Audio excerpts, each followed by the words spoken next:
Hello, everyone, and welcome back to another session of Curse of the Abyssal Brands. This is session number 19, and we have a new feature. Woo!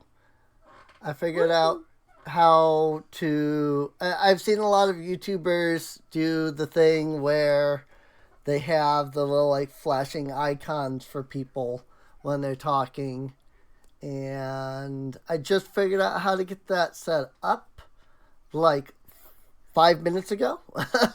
So hey, Like everybody has a nice now. little flashing icon now. You can directly see who's talking, Professionals have standards. They do. what they yell, what character, etc. So with that, I'll go ahead and let everybody do their little intros. And I believe I am up first. Yep. I am Adam, playing Nobrana, the tiny pixie riding a squirrel. Howdy, howdy, howdy. Hello, guys, gals, and non-binary pals. Once again, this is Gunner. Once again, I'm playing Donovan Fluffles. He lost his magic. Yes, it's tragic. We'll get on with it. I love it. Hey everyone, That's it's cool. Cat5 Gaming, aka Katrea. Once again playing Kona, the Null Thaumaturge. It's Cryos, and I am playing, as always, Kalmo, the lizard folk gunslinger. And I cannot wait to eat somebody. Inky. That's going to happen someday. Once again, Kinky. I'm not going to eat eat them you. first? Too much hair. If you were Sphinx, maybe. I mean, likely it's waiting back at the wagon. But yeah, I am Serene. I'm the one that's, making this campaign. The one with the like VTuber avatar, which is neat. And technically, I am playing a character. I am playing Ule, the genie that is in their group. She won't be doing too much just because I don't like to have the DM PCs like try to force stuff. So, so last session, you all made your way to the caverns of Kazan. Deep in these caverns, you discovered these strange purple crystals that are emanating necromantic magic. As you began to move deeper into the cave, you found a fossilized like spider web across a pit with the voice of a crying young girl deep down inside of the pit. While you were investigating this, Kona noticed something off, and it happened to be two horrible slough, which are these sort of undead fey creatures that feed on souls. They're really fun and nasty, and they're great. I love everything about them. Nobrana hates everything about them. Indeed. Definitely not biased. Nope. We ended the session with you having defeated the two slough. And just prior to the session, Adam, aka Nobrana, was asking if there was anything that the characters would know, would be able to pick up about why maybe these Slough weren't going after the crying child, since they seek to kill and snatch up souls and things. And I had answered yes, but I hadn't actually answered what, because I wanted to wait till now, because then I wouldn't have to repeat it. Yeah. So, but essentially, what you would be, I think what you would be able to, both Nobrana and Kona would generally be able to guess, just from the fact that Slough always go after, living souls, is that whatever is down there is either way more powerful than the Slough, which is, it is possible. It's not unlikely. Or whatever is down there may not exactly be living. So, because they only undead or dangerous. Or both. It is, and that's the distinction.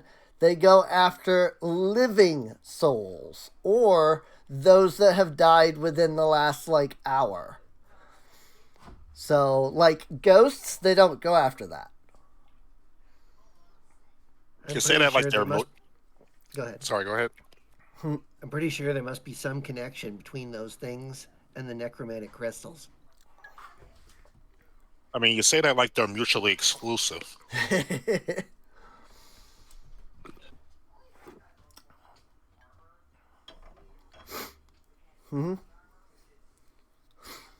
But that's all that I can. That's all the info I can really give. So. Well, I'm sure we'll find out more at a very unpleasant moment.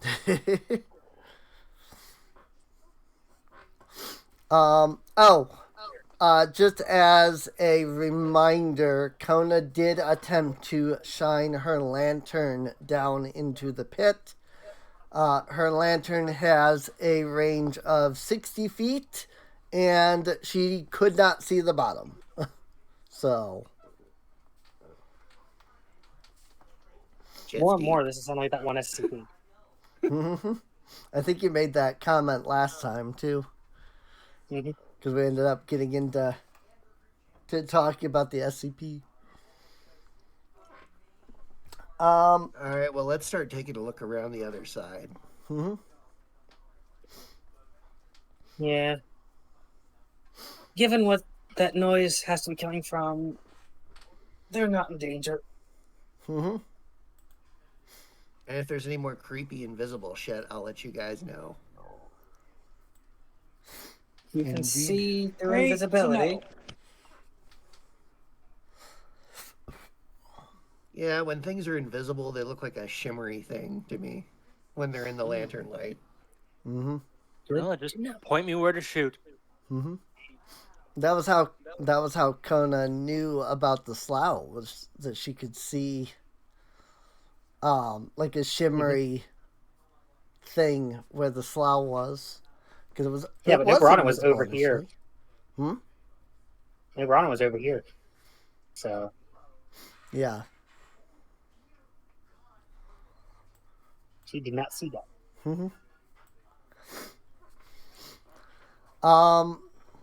As far as the cave, from what you can see, the cave does continue onward. There are these two little ledges. They look like little smaller cave holes. Just Still shining natural. her lantern into them to check them out. Yeah. Still naturally. Whoop. I don't know. Movement. My my freaking cat. That's what that was. My I my you probably didn't hear it, but my computer made the Windows like disconnect noise for a second. No. It's because I have a USB HUD that has a couple of things hooked into it that don't fit into my like normal USB slots, and it's just kind of sitting on the floor. And when I looked down, my cat was trying to play with it, and so she bumped it and caused it to think that it disconnected and reconnected for a sec. So for those watching or listening, that's what that was. Because the players probably didn't hear that at all, but it definitely would have gotten picked up by OBS, since it just picks up the computer sounds in general. So Yeah, Kona's not taking any chances. She's shining her lantern into every like nook and crevice. nook and crevice, yeah. I assume there's nothing up on the platform. Do what? I said I assume there's nothing up on the platform No. that can be. Yeah, she's shown her light onto both platforms now. So Yeah. if No, there was the- anything there, I would know. Yeah. No. I mean, no Brana could get there, so. Yeah. Those were the spots that the slough came out of. The two sloughs. So I mean, if anything, it's an indicator that if we see those spots, then maybe slow. maybe, could be. Let me go ahead and bring Cal and Ule over. 10 pennies being left behind. Looks like there's something up ahead. So Kona. Maybe a bigger cavern. So I don't have a decal or image or whatever for it. But from where you are standing, looking straight down the cave here, here in this area, you can see what look to be a handful of skulls that seem to be just kind of discarded on the ground ahead of you. Oh, there's some skulls ahead. Ooh, excuse me. Either it's people who died, of other causes, or people who were eaten by something. Are there just skulls, or are there no bodies? Are there just skulls, like no bodies or anything? Not from what you can see. So I can say that as you get closer to the room and more of the room comes into view, you can see more skulls. But you still don't seem to see any, actual bodies. It's just, heads, skulls. Ah, that's weird. No bodies, just skulls. Like something ate the rest of them, maybe. Or something that only takes heads.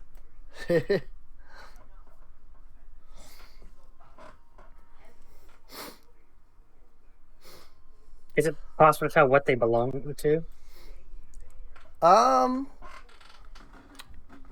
You could Merely roll a asking. nature check if you want. Like Nobrana could. That's more asking, is anyone up front? True. Kona's proficient in nature, so. Yeah. If anybody can make the roll, so they just have to be up there, obviously.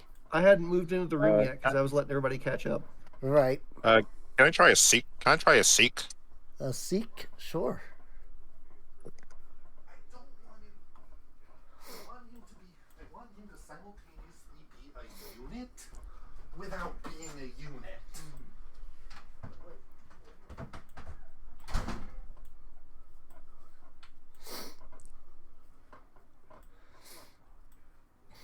So just he's going to try to seek for the area they're approaching.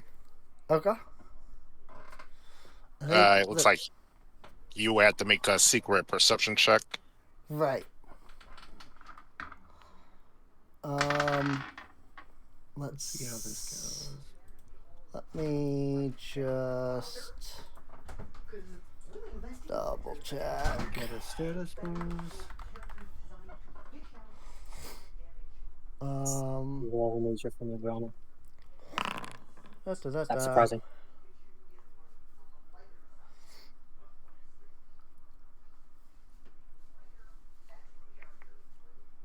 Okay.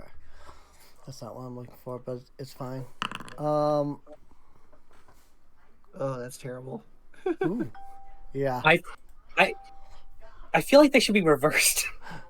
But it's just like their skulls. 35. Then again, 4. Or 35. Kuna's a and null, 21. right? Yeah, Yeah, she's Kuna's a a null. null, right? Yep. Yeah. And nulls eat just about anything, right? Right. Yep. So it actually makes a little bit of sense for Kuna. Or to not care too much about what kind of skeleton is it. Right.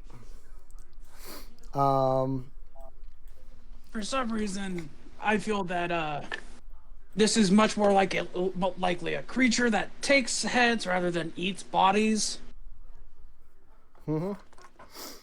Trophies, per se. Well, what I can tell you, now that you are directly in the room itself, the floor of the room is littered with skulls just all around. The skulls appear as though they are mostly humanoid. You would assume they're probably, human. They're not quite as like elongated as what maybe like an elf might have. They're not as stout as say maybe a dwarf. They look, like human skulls. There are small little like piles of these skulls to both the northern side and the southern side of the room. While you're looking in it, while your attention is kind of directed to one of these piles, one of the skulls in the pile kind of suddenly rolls down onto the floor.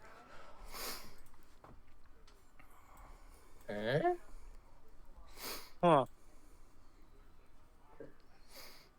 Is whatever did this still here, perhaps? Yeah, Cal's gonna ready an action, and he is going to shoot the first thing that appears. I'm Might- guessing you did that. Guessing you did that perception check already. Yes. That all of, yes. As far as the perception, I rolled it, but then I forgot. As far as like the perception check, there. Let me double check here. Precision is necessary. And compares the result to the thing.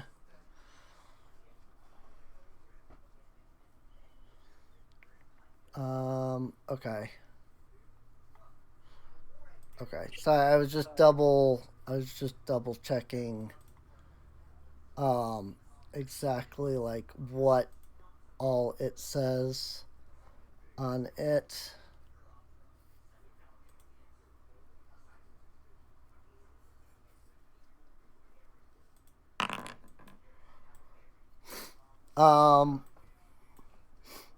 Let's see. So yeah. So for Don's perception, I mean, it's just looks like a bunch of skulls. As far as Cal readying any actions, I mean, you can barely even see into the room from where you're at. Like, if you click on your token, you can see. You can't see So I gotta much. be a little bit closer. Yeah, I was gonna say you might want to move a little closer just in case. But yes, you could absolutely ready an action in case you want it. But that said, the skull, the skull that rolled off of the pile, as Kona looks down at it, the skull rolls so that it's like facing straight up at Kona, and its jaw opens as it says, "Well, hi there, sweet cheeks." Hey, you're a skull. Can I shoot it? You can definitely try to if you want. Easy now, big. I mean, Easy now, big guy. Here, I did say I was going to ready an action, and the first thing that appeared, I was going to shoot. Yeah, I mean, if you want to shoot, you are free to do so. I mean, he would be on edge in a cave. Yeah. 39. Very nice, very nice.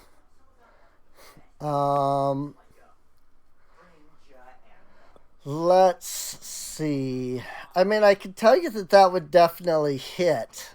I just need to check something real quick.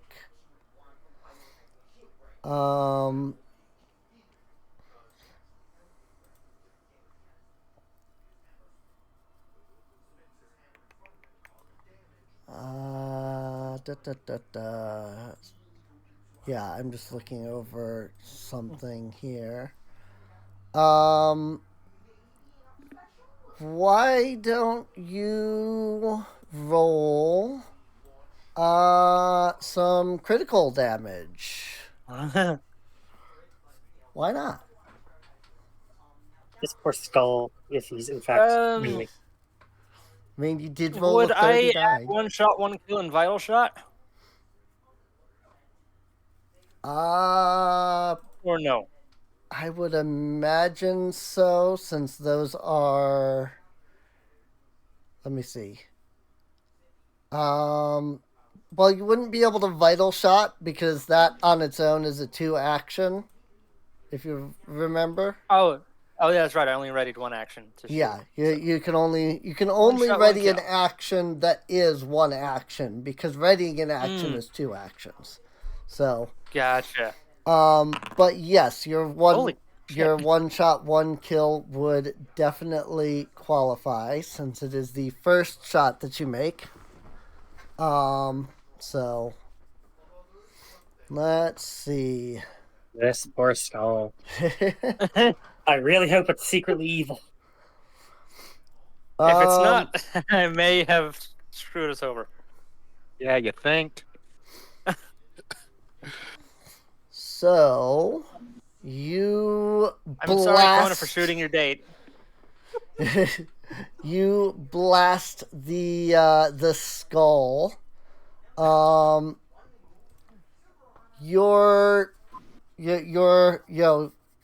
With your fingers already twitching on the triggers, as soon as the skull speaks, without even thought, you just blam. The skull explodes like the When it jumps just back. Push, because of course it's a skull, right? What the hell? What the hell, man? What the hell, man? No wonder you don't get much action. It's a talking skull. What do you expect? Some goddamn You trigger thought it was discipline. cool.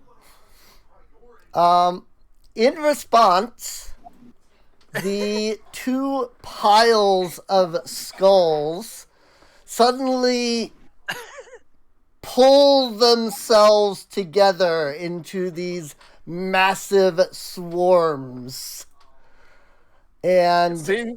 immediately start letting off a cacophony of chattering. I blame the cat. I'm allergic. Oh yeah, sure. Oh yeah, sure. You couldn't keep. Oh yeah, sure. Sure. Blame the cat. Don't blame your itchy trigger finger. So I'm going to need people to start out by rolling some initiatives. Oh, that's unfortunate. I'm going to assume I can roll stuff. Yes, you can roll stealth from where you're at. I rolled stealth. Yeah, it does not like to let you roll stealth for some reason. It's the same modifier though, isn't it? Mm-hmm. Okay. Yeah, I think. Well, instead of Hang on. talking to the skulls, I guess I gotta smash them. Yeah, okay, same. Kona smash. Gonna smash. I didn't I will really be want right to back. smash. I I ran actually out of wanted to soda. talk to the skull. Hold on. Discount this second roll. I'm not going to be rolling stealth, even though it's the exact same modifier. Actually, my stealth. Oh, it says I have already rolled initiative. Oh, 21. I mean, Uh, I can clear your initiative. yeah. I want to test something real quick, just to see if it Alrighty. Should be able to roll it now. You have to Hey, roll yeah, that's- initiative from your character sheet. Okay. Okay, so the drop down menu doesn't work. Weird. Yeah. Okay. But I wonder You if it has to do with how Yeah. perception's highlighted constantly. Possibly. maybe I doubt it though. I do Yeah, not like I know. figured. Still, like I figured, having two might make you a bit extra sensitive, but have some control. But you can set my initiative back to 21. Yeah. I will do that. Let me just. I'm going to assume we on also need to make this. that. We'll save. At the start of your turn. Okay. But yes. I have to roll. The downside of having a companion squirrel that you're riding on, I got to roll twice. I'm gonna set Skrarkon to. Well, actually, who has the higher number for? Got plus 14. Oh, Cal has the higher number. Plus 19 versus Yeah. plus 14. Okay. Yep. If I were playing my time shifter, there's an ability where anytime I roll to roll initiative, Right. I always come out above anyone who rolls the same as me. Neat. Okay. So I'll set Cal to 22. I've got Skrarkon at 21. And with that, Don, when you start your turn, you are going to need to make a DC 29 will save. I take it these Wait, things who? are. I take it these things are immune to mental effects, right? I mean, probably they are just a large group of skulls. So, yeah, if you're, I'm assuming you're going via your demoralized battle cry. Yep. So, okay. Yeah, then that would have no effect on them, so I think Right. that much. So yeah, if you can, I guess you'll have, I didn't even think about this, But there's 2 of them, and they have 2 auras. So I guess you'll have to make it twice. Unless we're immune to any of those effects once we make the save.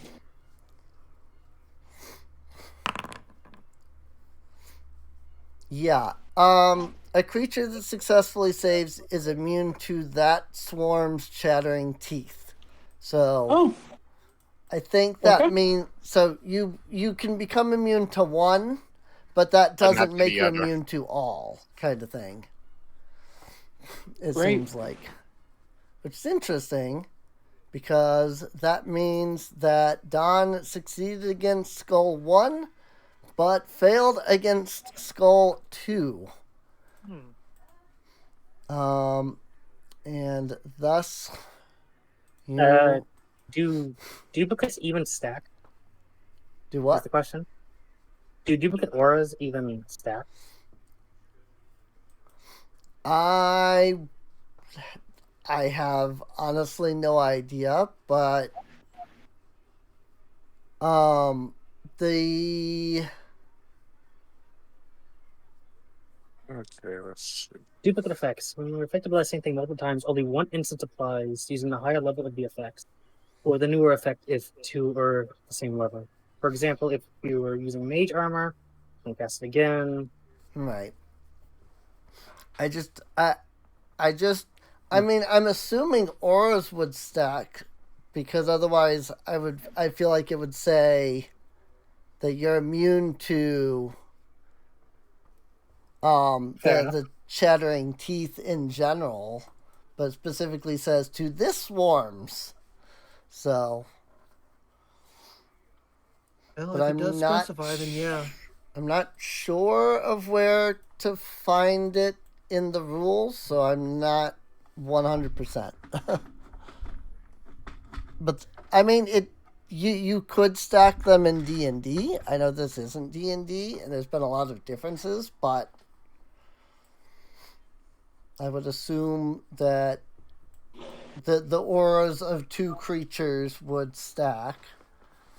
I think once you're affected by one, then the other wouldn't matter. Like you wouldn't be able to become confused too, because you can only become confused from one aura. But I would think that if you succeed once, then you still have to succeed on the second one. So Okay, so it looks like you determine the target at your discretion.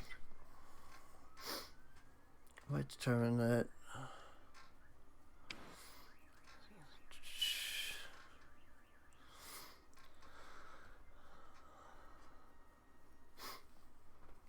Yeah, I don't.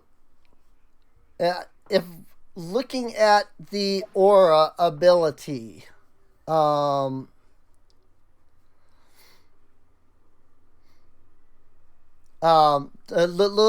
at the aura ability, it doesn't say anything about it not stacking.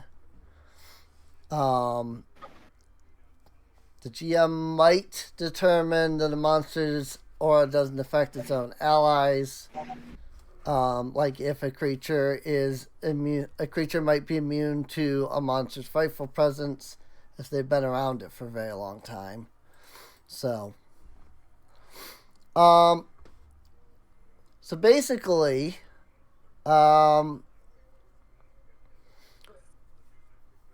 confusion means that you use all of your actions to strike or cast offensive cantrips. That the GM can have you use your actions to facilitate attacks, such as draw a weapon, move so target is in reach, etc. If you have no viable targets, you target yourself, automatically hitting but not scoring a critical. If it's impossible for you to attack, you babble incoherently, wasting your actions. So, basically, Gunner can choose whoever to attack he wants. But he has Skrarkon, he has Tenpenny, he has no Barana, and he has Cal, all of which he can make attacks on. And he's got to use all of his actions to just attack. Because he doesn't know ally from enemy. So, you don't have your wits about you and attack wildly. You are off guard and don't treat anyone as your ally, so they might still treat you as theirs. And you cannot delay, ready, or use reactions. So, ooh. Don swinging at Cal for 34. That hit. Yeah, that hits. That's a hit. 10 damage. I'm sorry, I have no control of my actions right now. Right? Sure you do. Nothing 25 personal, is a kid. miss. And third swing is a hit by 30. Yep. He glad I'm using a Stark Knife instead of the Sunblade. Right. Kona. So, like I said, you'll have to start off with the will save. Please make these will saves. Dear God, I'm fine with Dawn hurting people because I can actually protect people. Right. Please. I mean, I find that hard to believe when you just put us in more danger. in Kona's defense, even if she gets confused, her closest target still is the Skull Swarms. So those are likely what she would go after anyway. Yeah. So, So at least What? there's that. yeah. But you do still So have to make 2 will saves, right? 2 will saves, because 2 auras. 35? And if she gets success, it's a critical. So. Yep. And 35. Oh, 35. Wow. Wow. Also, quick friendly tip to anyone that hasn't taken a turn yet: you can pop out the Skullstorm chattering message, so you don't have to scroll up to do the whistle. I did not know you could pop out messages. Yep. Just right click message and pop out. Pop out. How about that? That's cool. I didn't even know you could do that. Huh. Neat. Okay. That is definitely helpful. Oh yeah, I should have clicked will save on the thing. Like I keep forgetting to do that. I'm sorry. I mean, it did make will save, so but All right, so first thing I'm going to do is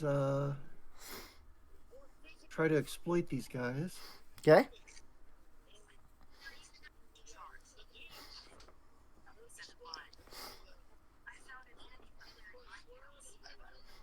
Well, it may not add the damage. That macro, automatically that macro should let you auto-exploit their vulnerability. Nice! So Is it got a 33? success. That's a success. Highest weakness area damage. Yep.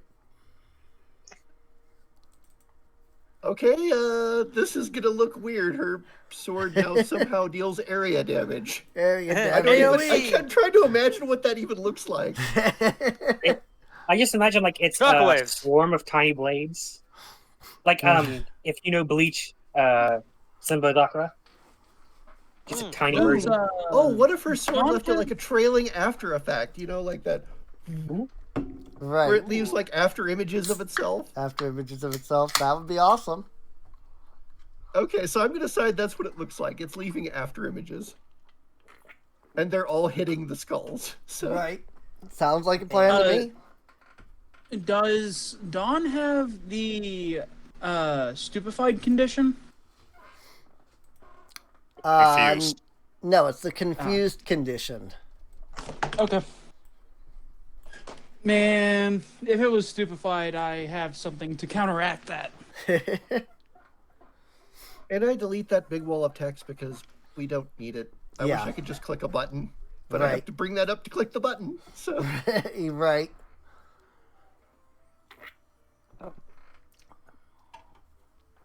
okay, so I've got my fat damage bonus.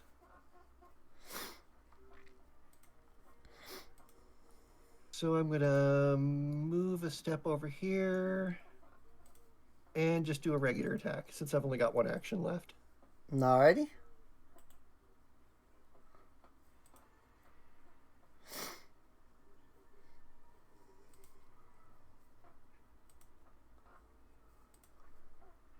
Let's see if I hit. Nope. Crap. Rip. And sadly, I don't have the ability that lets me deal damage on a miss with a regular attack yet. Right. Alright. Do I want to spend a hero point for that? That's up That's to my you. question. I would. Yeah, you know what? I'm going to. I was going to say, it is start of a new session, so... Yep, I'm going to spend off a hero point and take a reroll. Alrighty.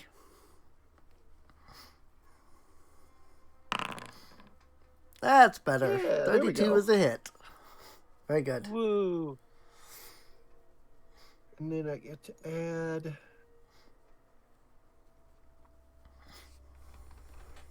a bonus 10 damage. Yee.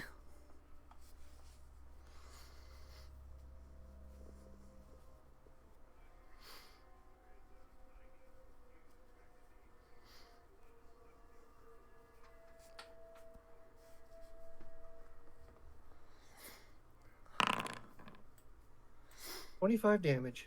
Very nice. Damage. Alright. Damage! It takes That's the end of her 25. turn. Alright, Noburana. Whole lot of fun this turn. Hmm? So, save one for Noburana. Immediate failure. Save one for Noburana. Even worse. There goes that hero point. There goes the hero point. You don't have to make the second save because you can't become confused too. I still need to make another save, though, for the squirrel. Oh, yes. Right, for the scroll. Where'd I put the squirrel? Where's the squirrel? I'm I more don't know. scared of the squirrel than Kona. Where did you put the scroll? Okay, there's this one. I have squirrels part of it. Okay. Okay. Okay. Well, scroll makes the first save. You gotta be joking me. Squirrel makes the second save. Now make Squirrel take Noburana all the way out. Well done, squirrel. Yeah. The squirrel is fine. No Brana, on the other hand. Okay, so No Brana hears such a cacophony of chattering teeth that it makes her brain hurt and she just goes bonkers wild. So I think I'm going to move the squirrel for this. I think what I would do. I'd love to say that squirrel just takes her over here, and this is when her attacks start. Mhm. Because squirrel can move. Squirrel can move. But at the same time, that feels a little bit cheesy, Right. and not having her attack someone along the way. Right. So I think what I would do is squirrel will still do this, Okay. but one of the two that she just passed by will be getting hit. Okay. I'll roll a dex save. Roll a 1d2.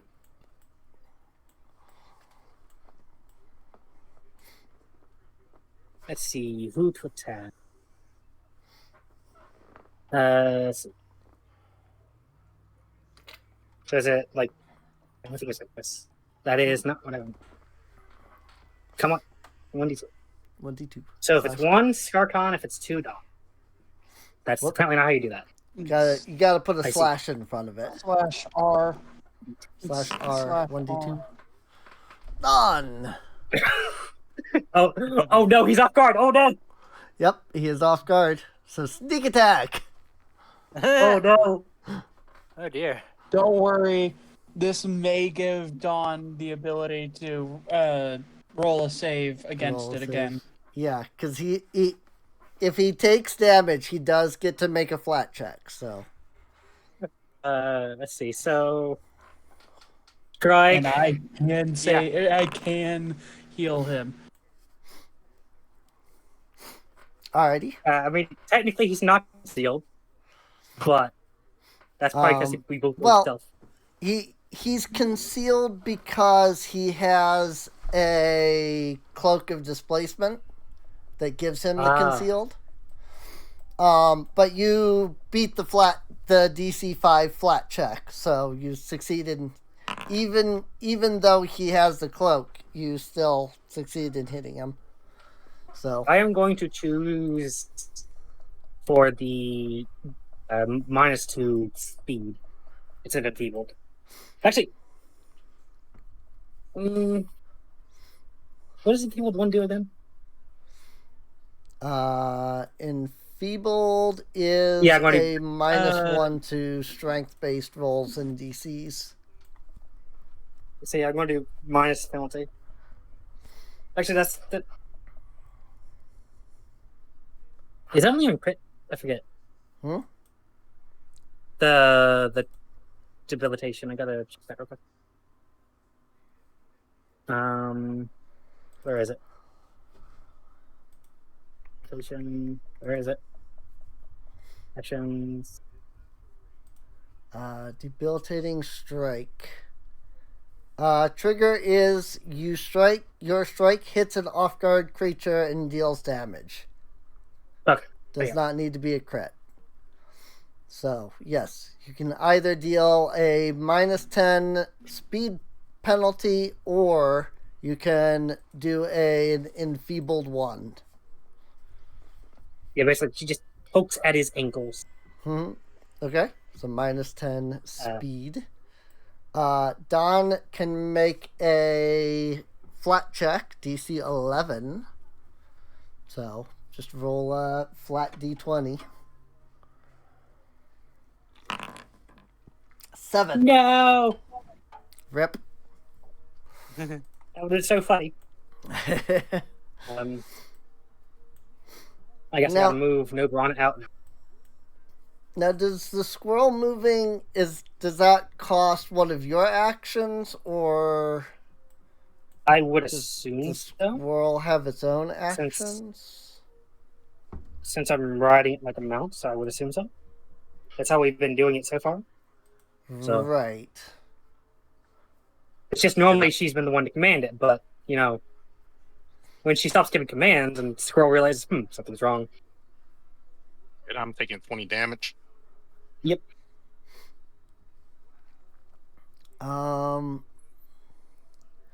If you do not command it, Is it familiar gains or 2 a pet? actions during your turn. Oh. So, I guess can just do shit on its own. See, with Tenpenny, Squircon has to boss him around Yeah. because he's a familiar. Yep. This is not your average squirrel. He's Yeah. smart. It's the squirrel is a pet. It is not a familiar. So.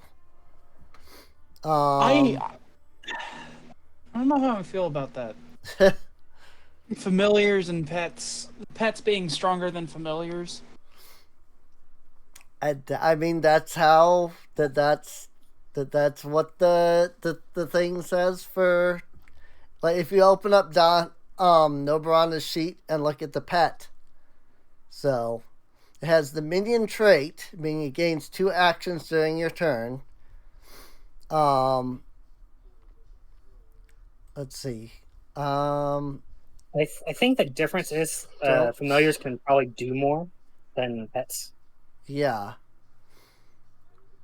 Well, Tenpenny has the minion trait. Minion has the minion. So, I mean, yeah, if that's because it has the minion trait, meaning it gains 2 actions during your turn if you use command an animal to command it.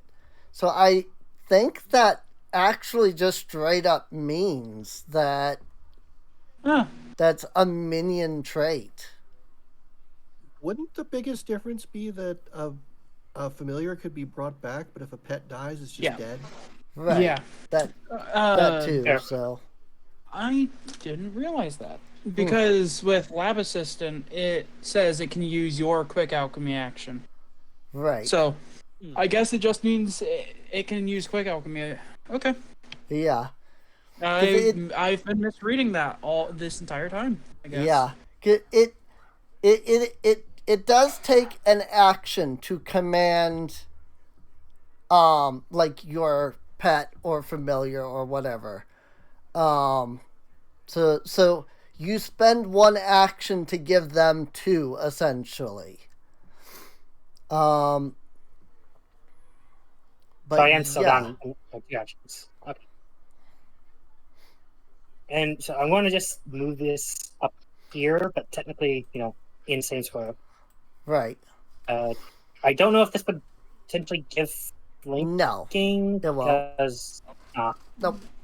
I was hoping because it's a swarm, but Well, that too, but also it's just that there has to be a, as Pathfinder says, there has to be a straight line on opposite that goes through a creature on opposite sides of the creature.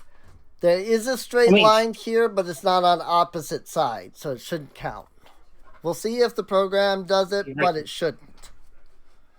I mean, if They're I'm not right, opposite sides. this would be here. But Right. just because she's not like 1 foot above, sad. Hmm. Also, I own this girl. I need this. She was Rona. See how I'll look. Okay, that's easy. But also So that this sadly does has the. that does mean that Nobrana does still have 2 actions, by the way. Since Nobrana didn't use an action to move, so the squirrel moved. Okay. So Nobrana still has Squirrel 2 took charge. actions left. In that case, she literally has to do this. So Yes. Yep. 34 is a hit. Very nice. actually, technically, they're already off guard to her because of stuff roll initiative. Oh yeah. That Which is. does that change anything? Let me double check. That is the squirrel. That is not Nobrana. That's Nobrana. Let's see. That is your surprise attack.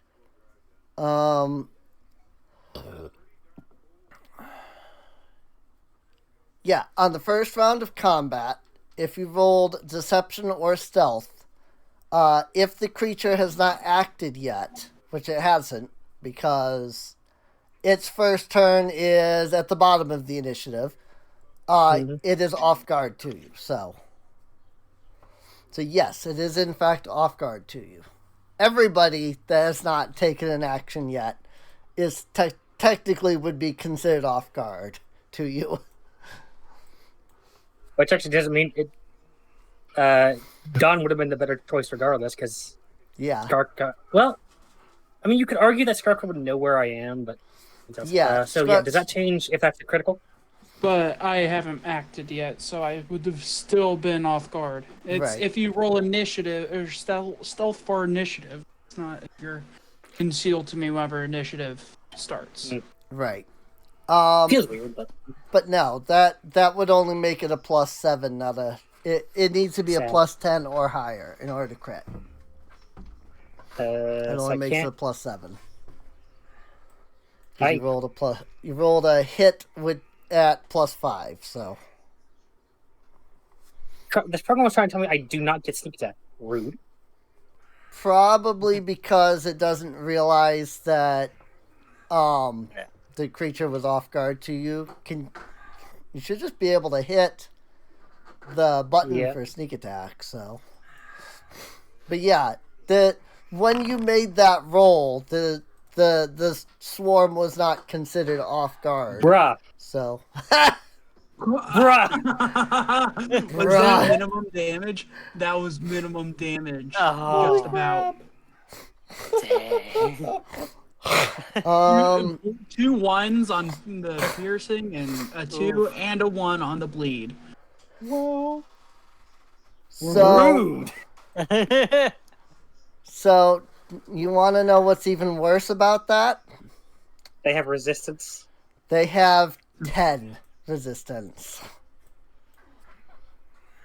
To to piercing. all piercing? Yep. Oh dear. No damage. You did no damage. Immune to bleed and resistance 10 to piercing. Yep. Immune to bleed because, of course, they're skulls. They don't Bones. have blood. And, again, resistance 10 to piercing, which means your 6 points becomes 0. At least they don't go into I the think there's a negative, so minimum you of one don't heal them. required, though. I have no idea, actually, if there's a minimum of 1. That's something we would know what? have to look up.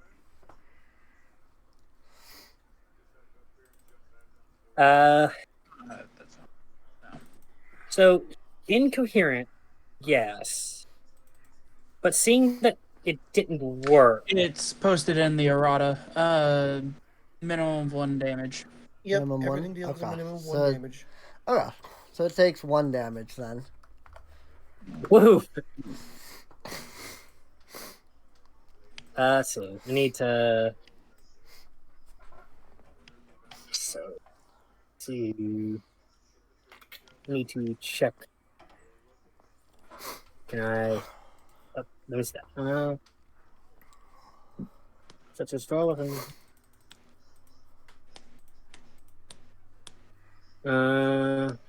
I went too far. Let's see if. Freedom was your ally. I mean, your I'm just confusion wondering- is still gonna make you attack again, so... Yeah, I'm just trying to think of whether or not it prevents her from realizing she did basically nothing. And Oh, wait. trying something else. Never mind, your damage can't be reduced below 1, but then you apply resistance after calculating damage. No, Got it. So you can still So- go down to 0. you still go 0 to damage. I have the book open, and I'm still trying to scroll. I can see the table of contents where it says damage. I keep scrolling up, and I have not reached that yet. So I'm working to try and get to where damage rolls are. Here we go. Damage rolls. If you have resistance, each time you take that type of damage, reduce the amount of damage you take by the listed number to a minimum of 0 damage. It's right in the first sentence of the remaster.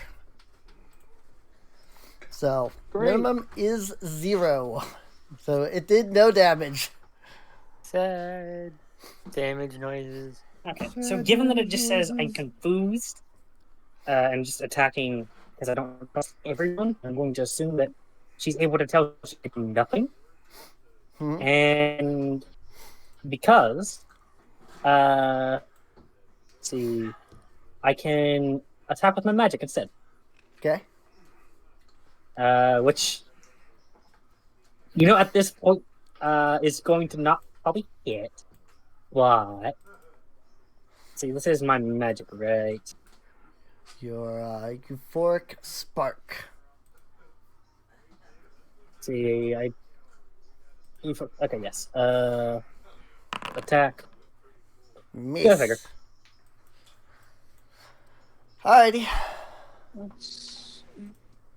And how many actions is that? That was all 3 of his actions. So, Ooh. at Okay. least 1 token. Yeah. I get it. Well, there's that. Great. So Ule is confused.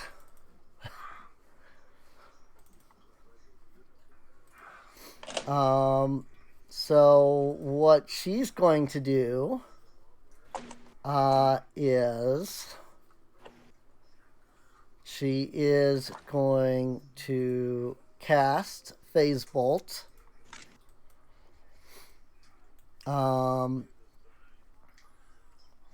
Against the person that is directly in front of her.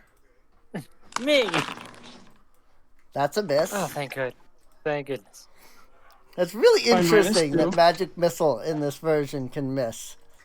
It's That's not legal. magical enough. Seeing that she missed, Because it she's- makes it fair because it's a cantrip. yeah. Seeing that she missed, she is going to critically miss. But I was going to say she's going to map with her scimitar. So, alright, well, that's her turn. Cal, Yes. if you could make some will save, particularly one I or will two, not. depending on how you I will. save. Yes. 30 will succeed, so you'll have to make a second one. Second one. Okay.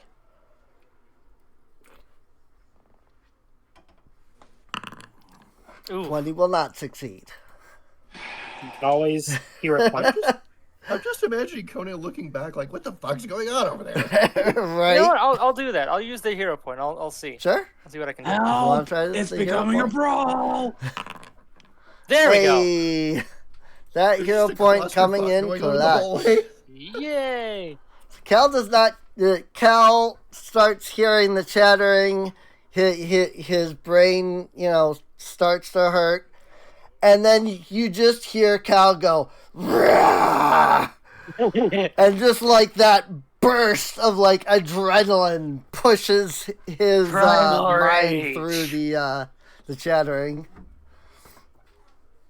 I always like to think that hero points are you like boosting yourself up in some way, Yeah, doing kind something of like to... in Final Fantasy XIV, you've got Dynamis that does the I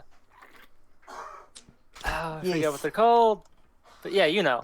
Yeah, the emotion based like element Yeah. magic stuff. So Yeah, Limit Break. yes, limit breaks. Yeah, limit breaking. Yep, that's what All that's right. what we're looking for is limit break. Yes, Skullswarm Dynamis, will get shot. pass your limits.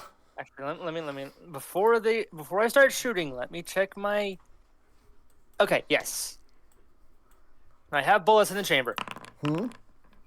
Bang, ding. Woo! Ultra instinct. All right. Let me double check. And it's let's see, bludgeoning. That is bludgeoning. When you critically hit a target, it becomes clumsy and enfeebled. Target must make a fortitude save and fail, and thus become stunned. So this is a lot of things. Cal's finally shining. Assuming, let me double check that any of these can even affect it, though. Now that I think about it, clumsy.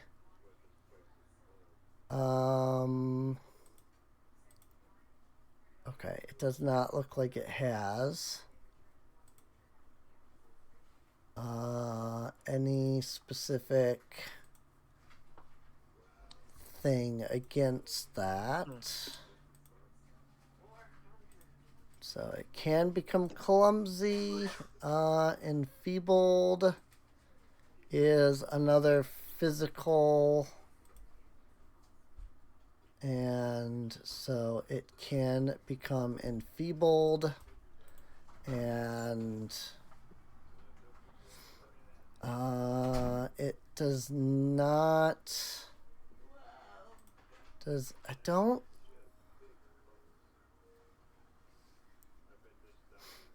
don't think it can become stunned because it's immune to paralyzation. Is stun? The question is stun and paralyze the same thing? I would think not, because stunned is like you're are just kind of separate like you're, statuses. I would imagine it's. I would think it. I mean, it makes sense to be separate, but you never know. They are listed as separate. I do happen to be I think- in. Stunned overrides slowed. Yeah, So stunned override slowed. I just wasn't sure if paralyze and stun were similar effects,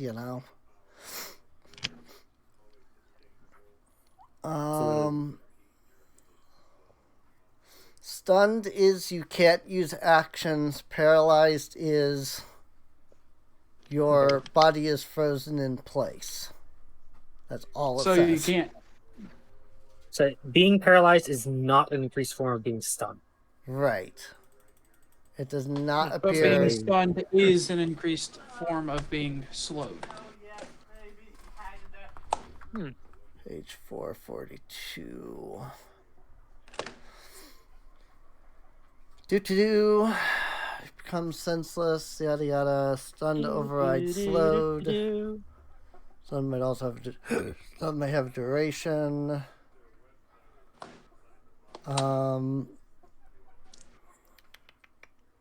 Sensible function. Oh, okay. So think of it this way. Paralyze means that your body can't act. Stunned But your mind means your can. senses can't act. So they are separate things. If you're stunned, you become senseless. But if you're paralyzed, it actually says in paralyzed, your senses still function. So. Huh. Oh, it's like. Okay. So It's the stunned difference and between a paralyzed are flashbang different and a smoke things. grenade. So, you can't act. Stunned also includes a value. Let's see. Each turn you regain action, reduce the number by 1. If you were stunned 4, you would lose all 3 of your actions. Oh, okay. So each time you regain actions, reduce the number you regain by. So it's not even that he's like unable to act next turn. It's that he gets You're just 2 losing an actions action. next turn. So, well, in either case, that was the first attack. Indeed, it Your was. first action. Yeah. Second attack, I will switch focus to the other skull swarm. Give it a I shot. don't. You can't see it from there. Oh wait, no, never mind. Yeah, you're right. There's a little. Yeah, there's a little wall. There's a wall divot. there. A little bit of a wall.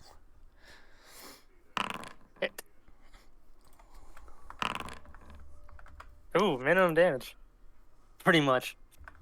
Yep. Yep. But then he will go ahead and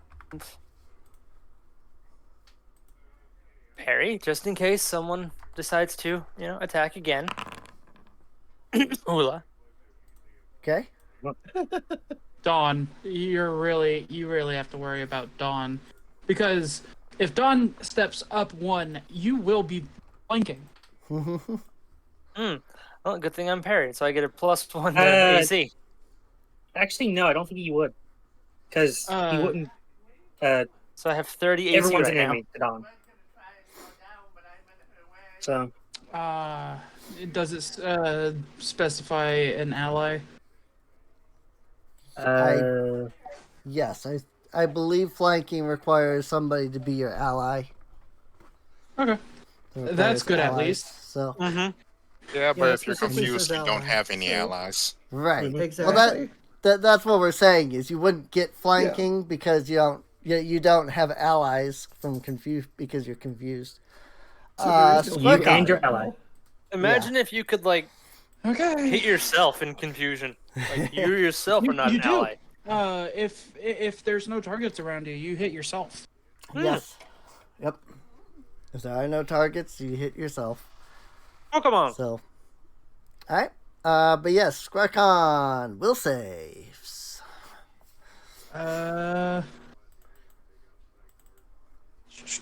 Attributes.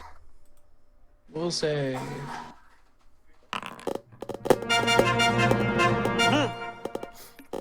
Nice, nice. Nice. That is a crit. Well done. Now it's the And second one.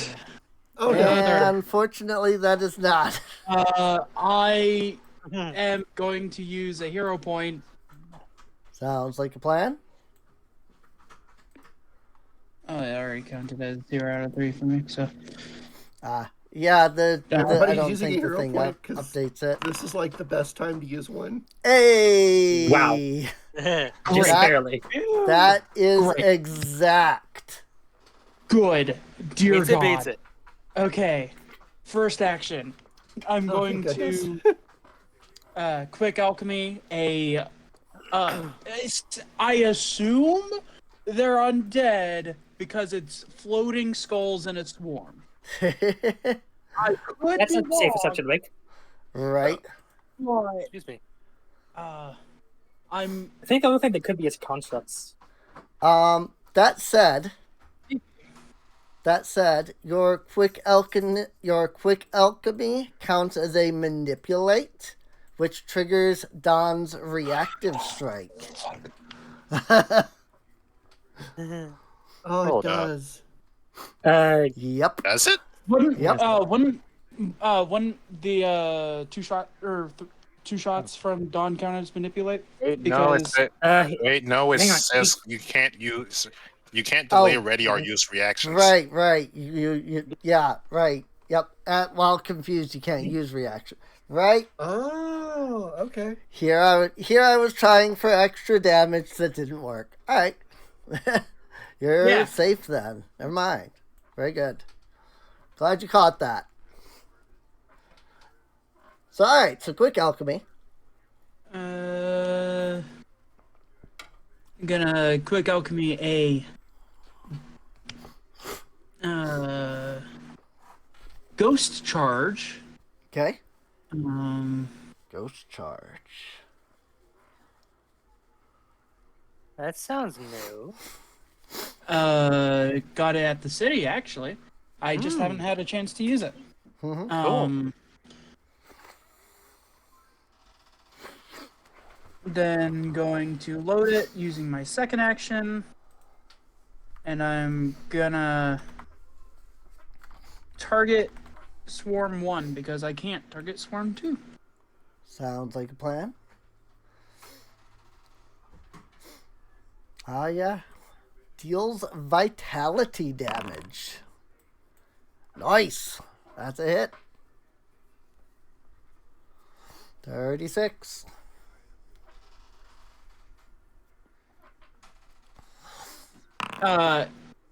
And it deals 2 vitality splash. 2 I points I of think Kona damage. would have healed from that because non-undead. Yes. they're- Anybody with positive healing. I'm pretty sure everybody's at max HP though, so Yeah, Being- Kona's still max health. So. And it Technically, a becomes squirrel, isn't it? enfeebled 1. enfeebled 1. Oh yes it does. I see that. I did not see that initially, but I do see that now. I should have debilitated and bombed it too. Oof. Oh well. Oh well.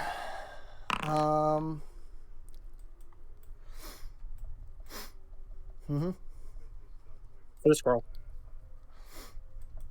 Let's see. So that brings us to the skull swarms. Let's see. You know, I just realized your confusion probably would have made you attack the squirrel. Oh well. It is what it is.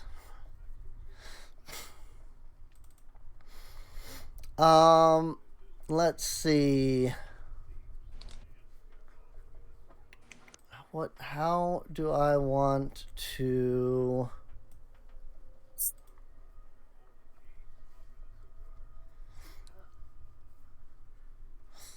Wow, this is a really weird, like, creature.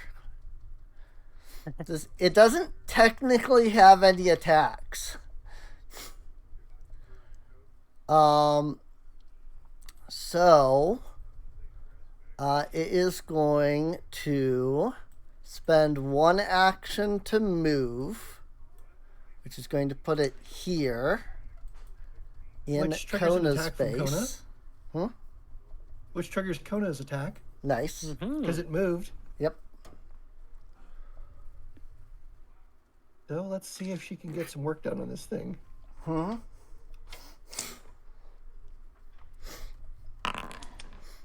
32's a hit. Excellent.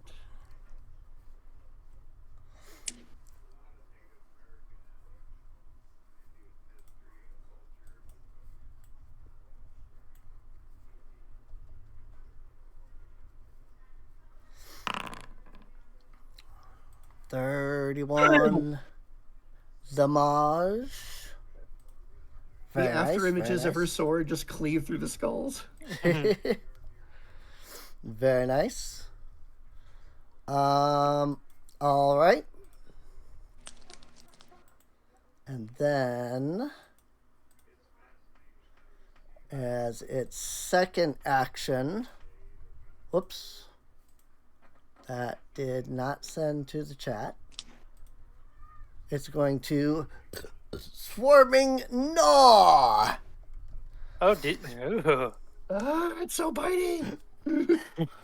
The swarm begins to just like roll over and on top of Kona and begins gnashing at her with their Oh, dear teeth. Lord. While Kona's like beating and slashing at them, they're just biting all over. Like, ah! So Stupid fucking skulls. Kona's got to make a basic reflex. All right, let's see how this goes. Oh, would you rather have a swarm of skulls or a swarm of bees? Hey, that's a success. Would you rather have one skull-sized swarm or one swarm-sized skull? How about a swarm of skeleton bees? Oh, God. No, please. Now, Welcome to Girl, Apple delete- Bees. Would you like apples or bees? now you're I want bee-flavored apples. now. So Kona doesn't have a thing that makes that like a crit, right? Because she has No. that for No. like will saves. Yeah, that's only her will saves are like super enhanced. Okay. Everything else is just regular. Okay. So it is still half damage. So Unless it's a fortitude save against, I think, like poison and disease, and then she gets like a null bonus. Nice. nice. Yeah, Scarcon gets that as a Yasoki. Right. Okay. So yeah, you'll have to take what, half of Sure. 25? Yeah. So, doink. 12. And since it still has one action left, it might as well continue to gnaw. I can just do that. That's so annoying. Nah. The fact that it takes no penalty to that. You Yep. can just keep doing it. Yeah. Would Novarana be taking that damage? Because to attack, she needs to be in a creature's space. She's not had going in to the space, though. move in order to get to Kona because it has to be in a creature space. It also has to be doing it as an action. So Yeah. Now it is every creature in the swarm space. So when Nobarana gets in here, she'll have to start making these reflex saves too. That is a success. But yes. Or no. Nobarana doesn't take any because the swarm had to move out of Nobarana's space, so it's actually like barely doing any damage to Kona. She's mostly just annoyed. right. Like, these fucking skulls biting. It's at least most of the skulls are missing their canines.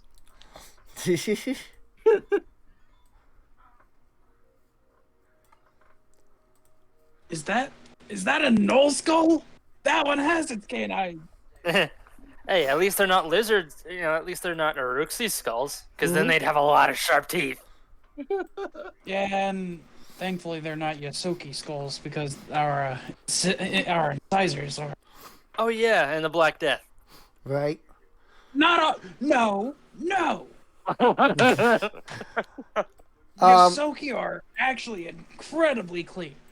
So the second skull swarm, they roll up to the edge of the room, turn towards the cave entrance, Wait, and skull let breath or out something? a terrifying shriek.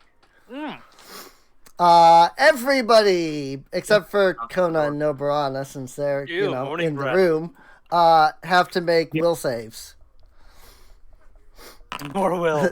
This creature might be more or less a purely effect driven creature, which I kind of love.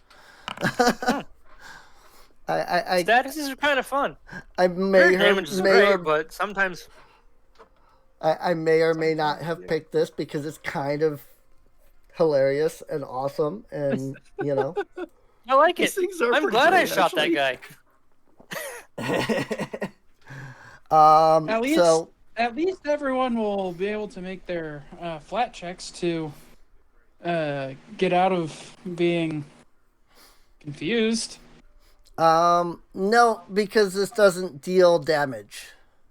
Or no, yes, it does. Never mind. What am I saying? I don't know what I'm saying. It says deals damage right there, and I was thinking of the whole, frightened thing and not anything else. So there's that. Let's see. Frightened is So wait, do this I one. succeed? It doesn't show success for me Yeah, or failure. I think you didn't click on the basic will Basic save button that reflex. was in the chat. Ah. Sparkon is going make the to same take mistake one all the level of time, frightened. Okay, yeah, right there. Yeah, Cal got a 31, Don got a 33. Okay.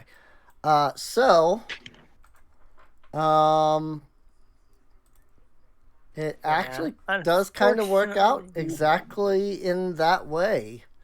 Squarkon and Ule were the ones that failed.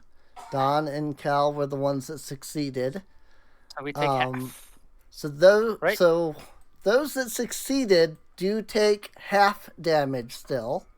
So do make sure to click that half damage button. Unfortunately, my parry cannot protect me against screams. Yeah, Yeah, funny how that works. a little bit. Yeah. Like, protect me, sword! I just stabbed myself in the head. But this does cause Ule and Skorkon to become feared. It does mean, however, that Ule can attempt her flat check, which she will succeed at. Don can attempt a flat check against the confusion because he took some damage. If he fails, it'll be a catastrophe. Yay! That Succeed. is a success. Yay! So that's good. Very, very nice. Alrighty. So that is the Skull Swarms, and that brings us back to the top of the initiative with Donovan Fliffers. Good to have you back, Don. Who is It's still your fault. who is no longer confused, so he can do whatever he wants his turn. So gonna try and tumble through. Okay? So, yep, that's fine. Let's see. Mhm. Da-da. Nope. Oh, no. Yep, here we go. Tumble through.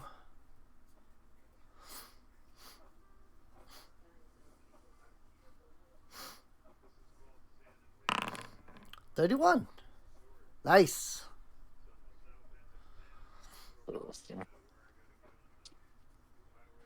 Well, I mean, since it's small, we could probably just end the movement inside the.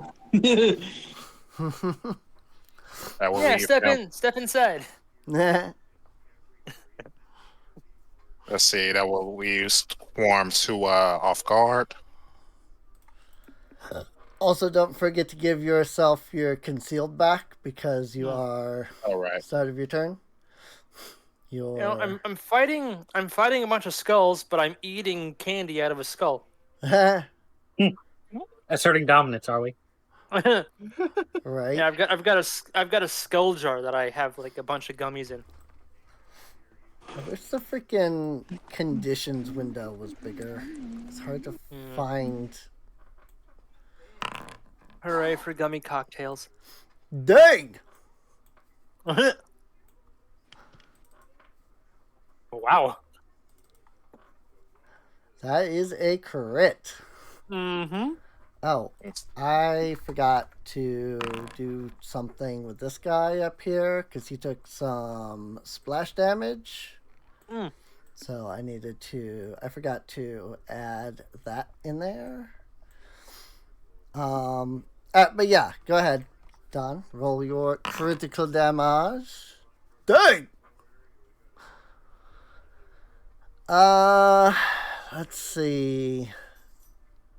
So 50 damage altogether after factoring in resistance to piercing.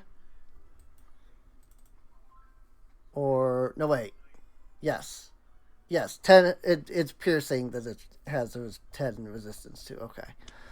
And then the fire and the vitality don't. It's not weak to either of those, but it's not resistant. Oh no, it is. It is. It's actually it is resistant to fire.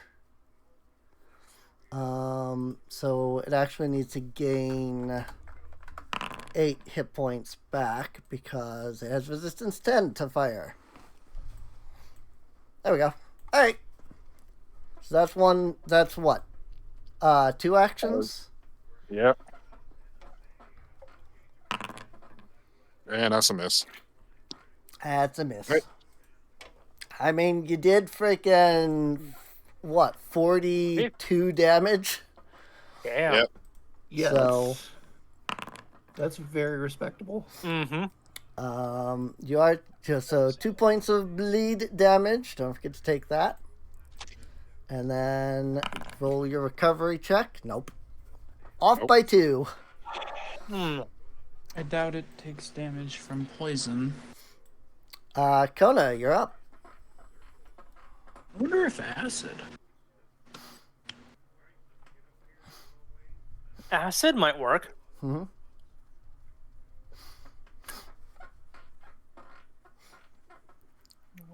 It is Okay, Kona's Yeah. turn, though. You got any bombs So that do here's a- like bludgeoning damage?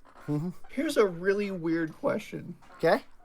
So Kona has adapted her damage to deal area damage. Right.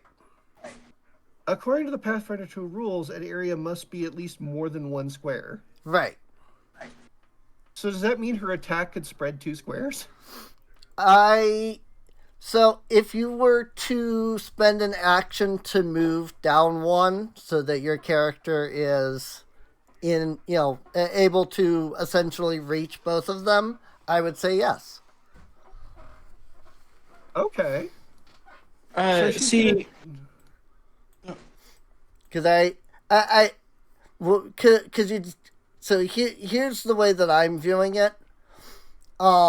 Essentially, the way that I am seeing what Kona is basically doing is, I don't know if that even like shows up.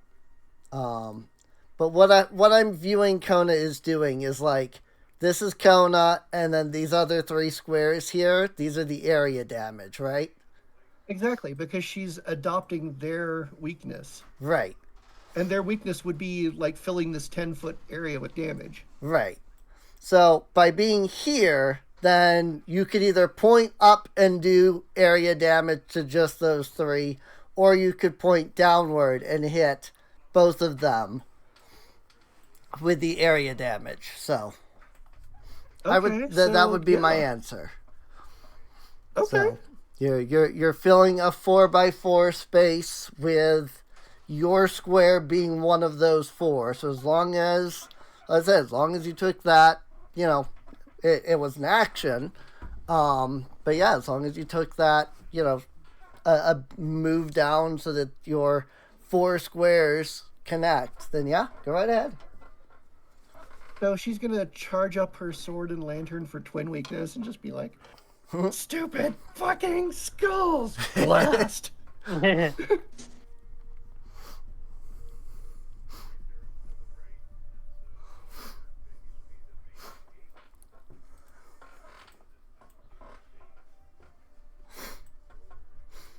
Okay, so let's see if I can. First of all, let's see if I can hit. Right. Yep. That's a hit. Okay. I'm just going to say that hits both and that they will both just take the damage. So They'll both just take the damage, yeah. Yep. Okay.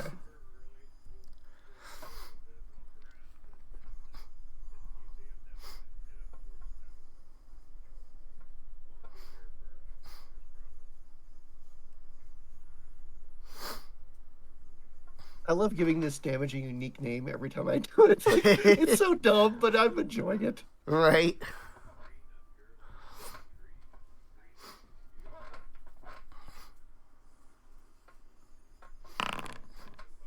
$36. All right. Boom. They will both take that 36 damage. Dang. Oh, they low. They low after that. And that is the end of Koda's turn. They both low after that. Swarm 1 was already hurting. Swarm 2, after Don hit it, really started hurting. And then freaking, Kona comes in here and just smashes both of them.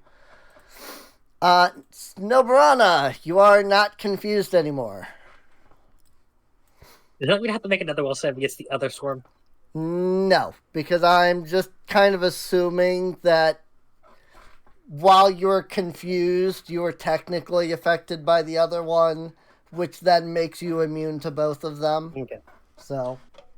Okay. Which means I'm not off guard either. You're not off guard either. Yep.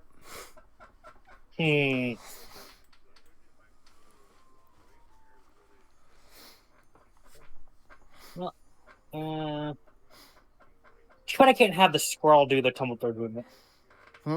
That'd be very cheesy. Well, I guess if I grab Noburana, I don't need to move the squirrel now. I guess it's going to tumble through. Okay. As soon as I gotta find the buttons. Yeah, because there's a million things on this, and I never remember. Wait, that was tumble behind. Okay. Which I need now to click the tumble through. Which now I need to click acrobatics. Let me make sure. Hang on. Okay, I'm still targeting. Okay, tumble through. Yep. Acrobatics. Roll. 28.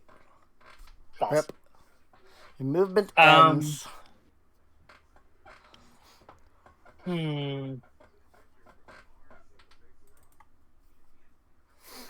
Well. Yes. I roll there. I rolled a 10. I guess attempt to tumble through. Oh yeah! Hey! Woo. So yeah, I tumble through. Yep. And Oh, that's the question. So let's see, come through. Tumble through does put it off guard for your next attack, so. Or like till the end of your Swarm turn or going something off like that. guard. Interesting. A swarm being off guard. Yep. Interesting. No question. So that means it doesn't specify melee attack. So I could choose. You can use your magic Yes. if that's what you're thinking on. Let me look at this one thing. So what does Tumble Through exactly say? Shooting. Okay, use this terrain. Does do that. Okay. I just don't So know. I if guess the big question. I just don't know if your sneak attack can be used. I mean, if it's off guard, it's off guard. Right. But sneak attack, I think, requires a finesse or a agile weapon. Let's see. If you strike a creature Agile or that has finesse? yes, if you strike a creature that has off guard with an agile or finesse weapon, melee weapon, an agile or finesse unarmed attack, a ranged weapon attack, or a ranged unarmed attack. Which would only apply to, like, monks. Right.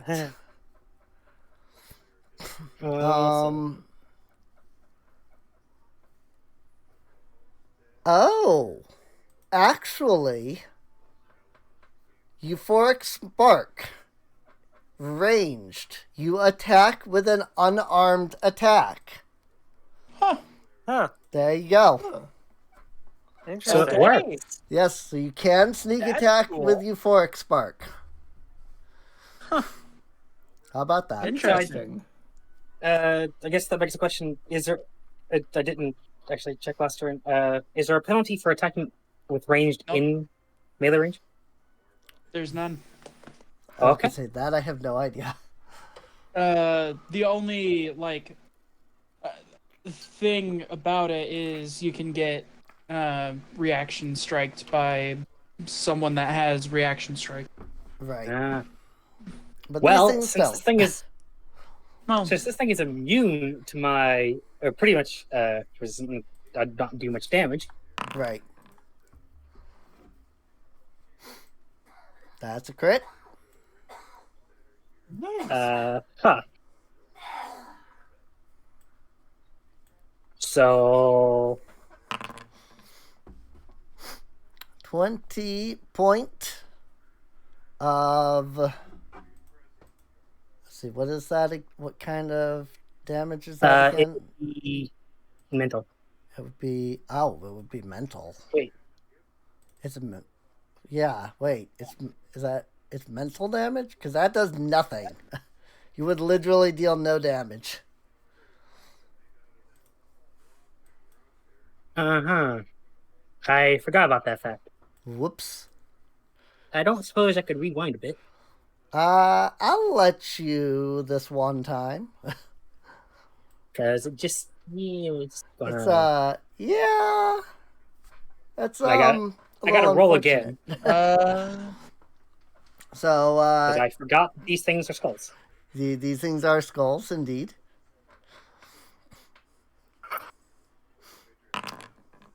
Unfortunately, that's the miss now.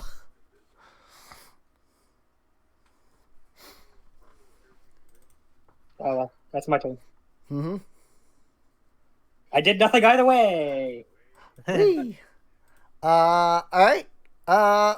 Ule's turn. Okay. In that case, she gonna do what she like to do. Since she is not confused anymore, she is going to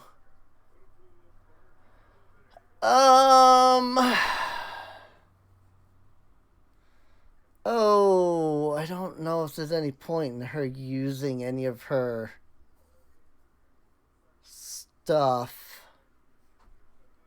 Well, I Yeah. say since it's supposed to be a PC type character instead of she's not supposed to be using perspective. Yeah, she's not supposed to know everything. Right. But I would still assume that after those couple of big hits, a lot of the skulls are looking like pretty badly damaged. Yeah, that's fair. And like, I imagine they're also pretty small for a swarm now. Yeah.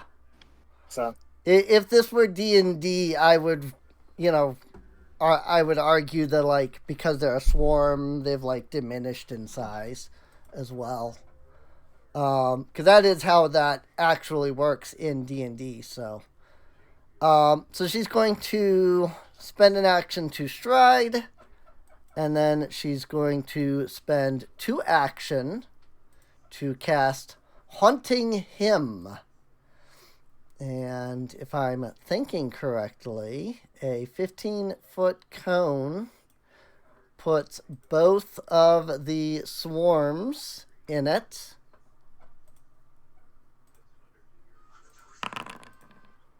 Which means that they both have to make fortitude saves. And so does Kona. Oh, yeah, I didn't think about that. Oops, sorry. Like, my freaking ears. I mean, Kona has a bonus, doesn't she? I don't know. That's against poison, right? Yeah, that's only like disease and poison. Yep. Yeah, I didn't even think about that. Kona I don't was... have anything for ow my ears. That's why. Unfortunately. Mm-hmm. Wait, show the thing again. The rank AoE. The Cone? 15-foot cone. Yes. I forgot like to click this. the thing again. Wow, no Bard is just out of range. Yes. Yep. Nobrana's in the square above, so she would be fine. Because even if Nobrana was here, it counts that only counts as hitting like half the square, and so it doesn't deal damage there anyway. So 15 point of sonic damage. Ah, my freaking ears. If you failed, you are also deafened for 1 minute. That's Bang. The skull swarm is destroyed. it's only if a critical fail. Half damage, take 7. So Skull Swarm 1 gets blasted by the sonic damage. As the sonic damage smashes the skulls, those of you immediately in the area hear the skulls cackle as they say, "See you later!" And they promptly explode. Uh-oh. Kona, what? What? Bone shard burst! Like she couldn't hear them say anything because she's got this thunderous noise in her ears. That's true. I mean, It's like the villain Deafen's says. only, It's like the bad guy Deafen- says something. Kona's just like, what? Deafen's only for critical failure. Oh, is it? So Oh yeah. Yeah. I mean she's not deafened, but I figured she probably wouldn't be able to hear them over the sound of kaboom. Oh, yep. I see that. It's the difference between standing next to like a 9mm whenever it goes off versus a tank. Right. Let's see. So, Don, Kona, Ule, Squarkon, everybody, because even Cal's squirrel now. somehow, Even Oh, no. Cal is in the area despite being behind a wall. Oh. No, Actually, no, I no. don't think Cal's square is lit up because if you Well, see I get a hero point. It's not. Oh, it's not. Cal's fine. I'm saved. You're all right. Cal's square was not lit up. I see that now. How about that? Yeah, Cal, fine. Let's see. Can I give my successful save to Kona?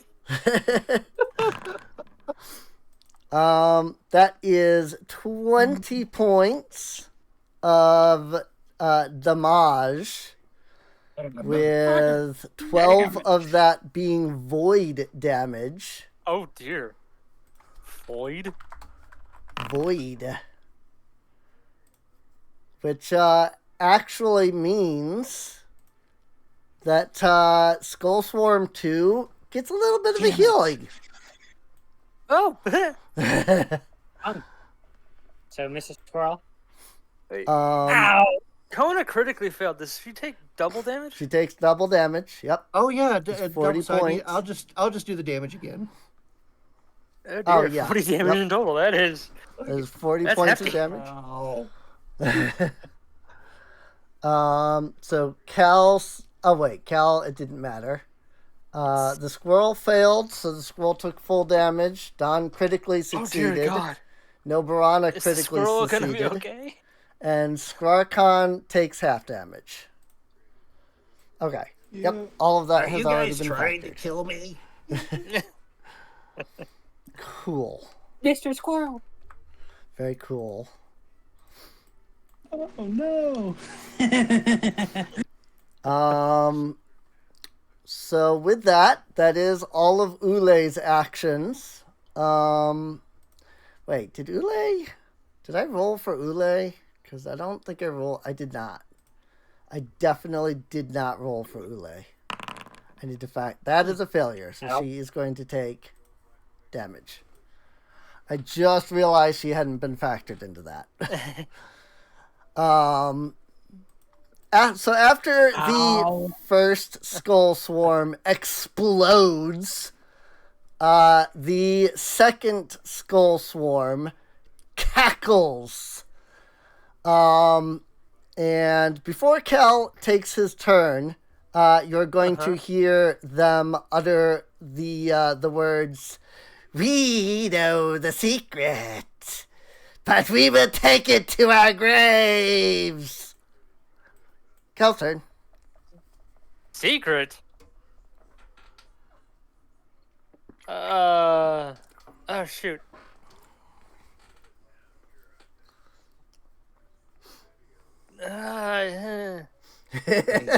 You did take it to your graves. That's how we got here. I mean, Kona's not wrong.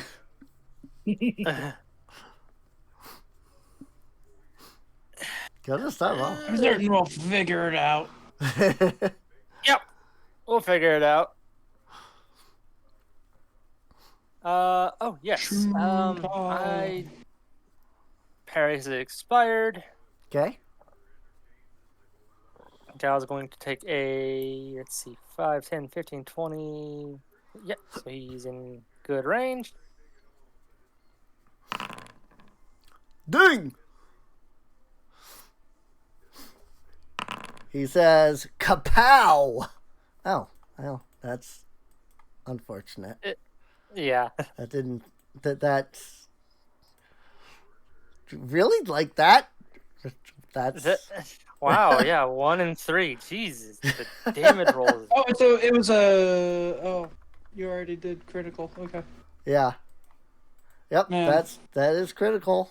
This Kona's- VT just Well, Kona's last attack was double ones on damage. So So Yeah. Due to factoring its resistance to bludgeoning, it's going to take 8 points of that.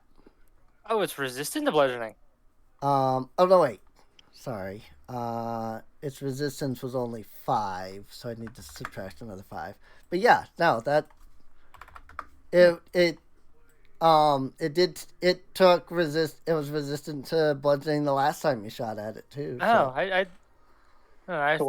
I would have figured the bones would have, It's a sword. Normal skeletons are are weak to bludgeoning. If we're running off of D&D rule, at least. One more shot, one more try. Miss. Okay, and in my turn. Alrighty. Squarkon. Scarcon is going to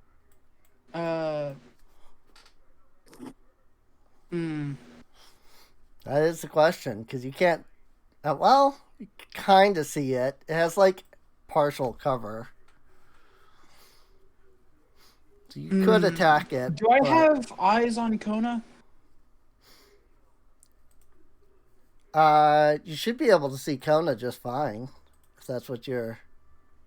Yeah, that's the main thing I was worried about. Right. I'm going to quick alchemy a 5, a lesser elixir of life.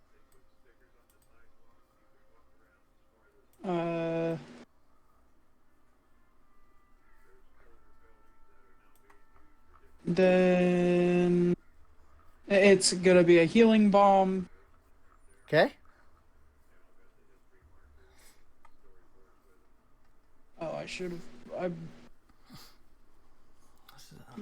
Reflex save, versus area effects, and self checks. Okay.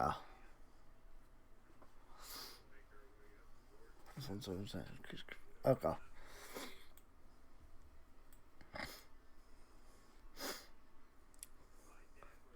I'm gonna get rid of the thing that I just made.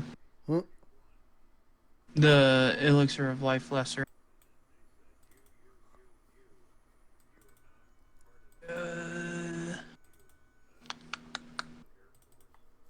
That way, because I wanted to make a healing bomb, which is my bad.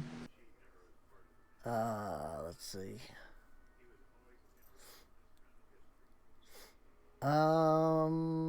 Yeah, I don't see it.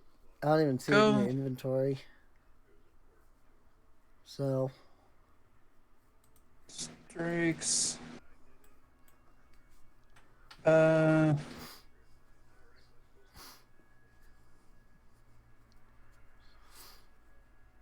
Target Kona.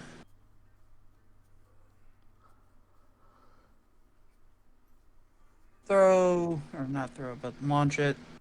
One action to quick alchemy, one action to load it, one action to launch.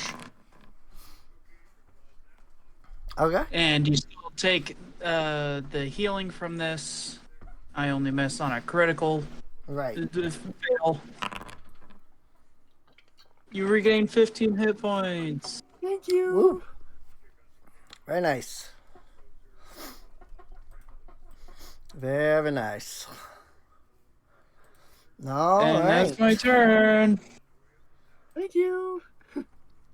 And so it comes back to the Skull Swarm. Coda just points over at Scarcon like, my man. Oh, it moved. It Free did attack. in fact move. Yep. Just make sure you kill it. You get a move before it starts gnawing at both you and Don. So. Rip. That's a crit miss. Well, you know what? I'm going to spend a hero point and... Actually, no. Do you have... Yeah, I do have a hero point. I could get a hero point for, like, not... Yeah. Because, yeah, you used your hero point earlier, so... And then I got it back because I rolled a 1. And now I just rolled another... This is another 1. So right. I could have 2 hero points. Could have 2 hero points. You know, I think I'm going to save up. Okay. I mean, do also recall that when the session ends, they go away, and then you get one back. Yeah. So, But I'd rather save it for when I can do a big attack and try to get like a high roll or crit or something. Got it. Okay. On a side note, I might have forgotten last turn that he was stunned 1, which means that he had a -1 to his amount of actions. So this turn, he's going to take 1 action to move, and then his only other action is going to be Swarming Gnaw. You're making up for it. So, I'm only using 2 actions this turn instead of all 3 when he's still stunned 1. So, but both Kona and Don have to make that because they're both in his space. Ouch. That's unfortunate. 28. The bones roll over Don, and you just see him weaving back and forth as they're leaping into the air to try to gnaw at him, and he's just deflecting them. Unfortunately, Kona, you are going to take 48 piercing damage, so 13. Well, Kona getting the shit beat out of her is just a time-honored tradition. It sure seems that way. That's just honoring tradition. Don, it is your turn. You might be able to kill it this round. Keyword, operative word might. Hang on. Hey. Oops. So let's see. Tower. That's going to put him off guard. To ya.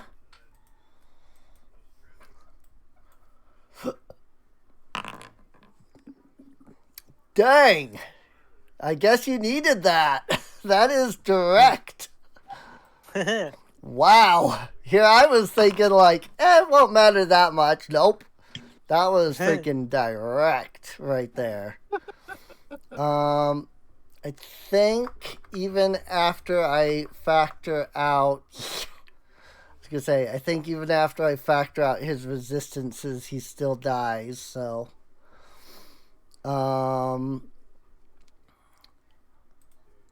the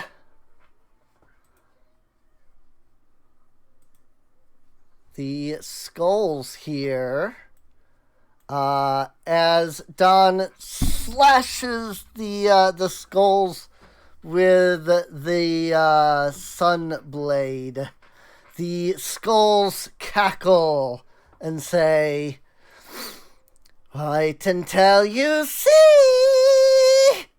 And then boom! Oh, it has. I specifically stayed right there so it wouldn't have line of sight of me. Wow, of all the ones, he fails the last one. He failed the last one. So, yeah. Nobrana, critical success. Garkon, Kona, both success. Squirrel gotta make. Squirrel gotta No!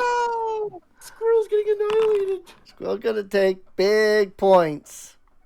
Does the squirrel have hero points? No. Unfortunately, it's only Nobrana that has the hero points. But I think It's dead. It's a pet. think That'll be 60 damage. To the squirrel. Oh dear God. Squirrel kebab. I think you can use your hero points on your familiars and pets. I don't think I have hero points though. Oh, Oh, you, no. you don't even have any hero. Yeah, okay. Use yours already.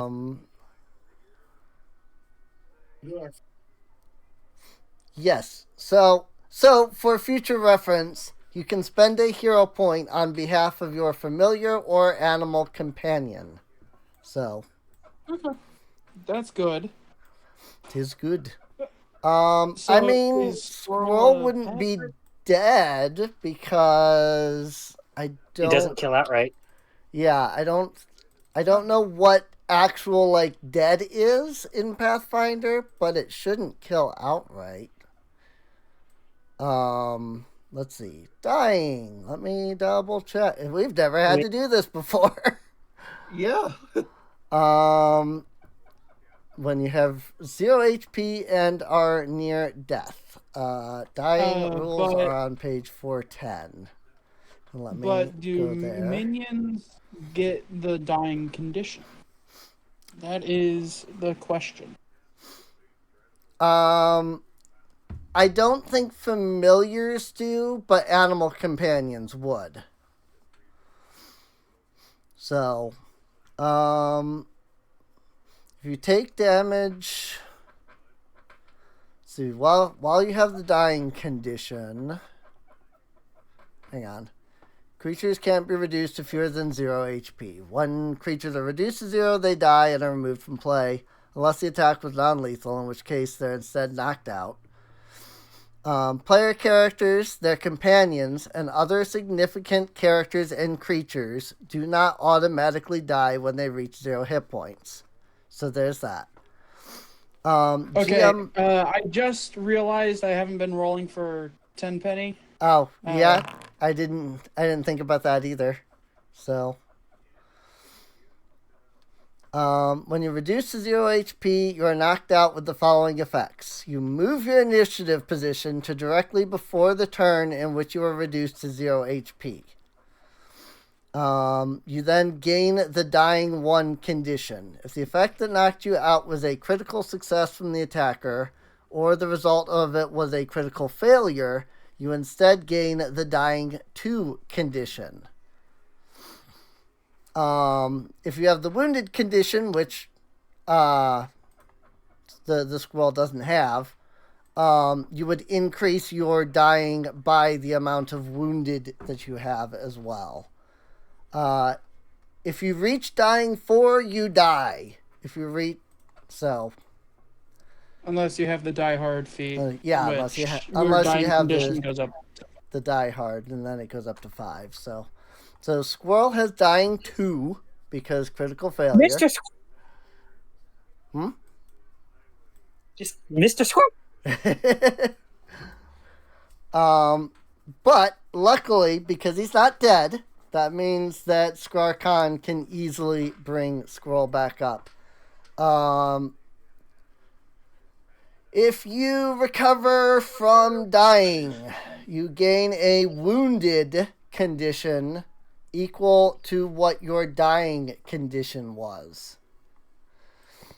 So when the squirrel gets healed up, the squirrel will have wounded 2. So 10 penny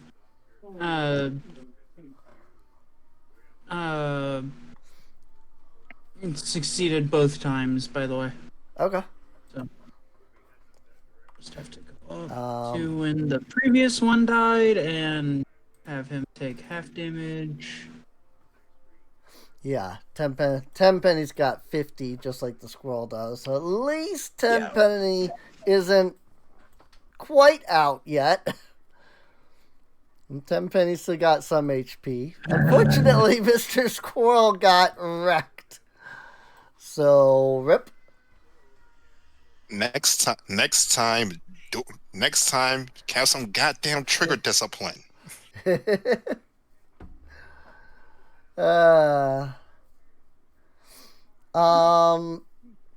what I can tell you is that is 90 experience. Whenever I figure out where I put the experience sheet, here it is. Coda's gonna do the dog thing for a second and just like shake an entire layer of bone dust off of herself. Just like, oh. Skull Swarms, 90 experience. Technically, the squirrel is right here. So what do I have to do? just the normal healing would recover it. Okay. So just the normal way you heal. You can make a medicine check, which in your case would be a crafting check, Yeah. to stabilize. But if you're just going to be performing, healing, you don't need to worry about that because you're going to heal and then it's going to be fine. So It still says I have frightened.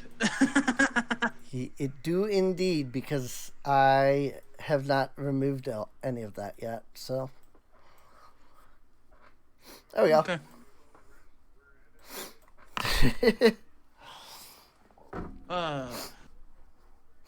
Okay. So that's gonna be Squirrel, me, Kona, Dawn. I knew that was going to be fun. As soon as I saw those monsters, I went, yes. That was a very interesting fight.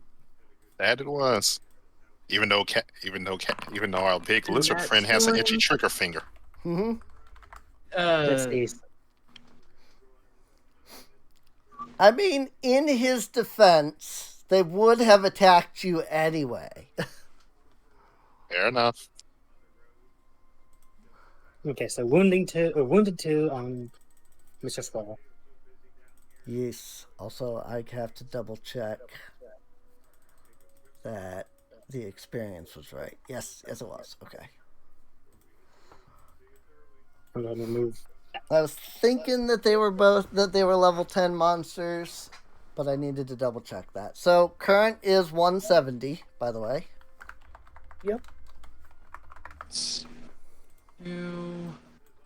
What's that? Did Squirrel take the healing from the extra 2d8? Because No.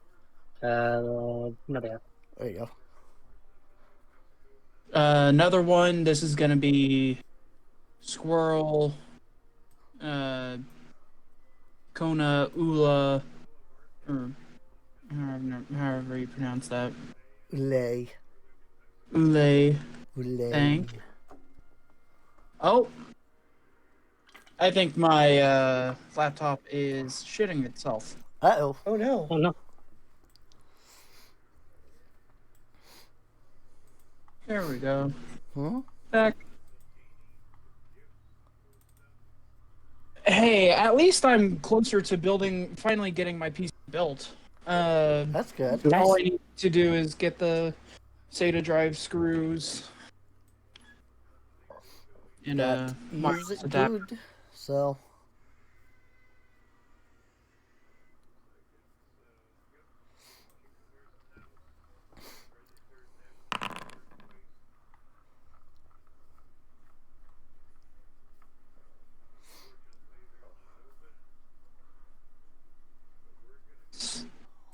page 2. Ooh, Squirrel's fully back up.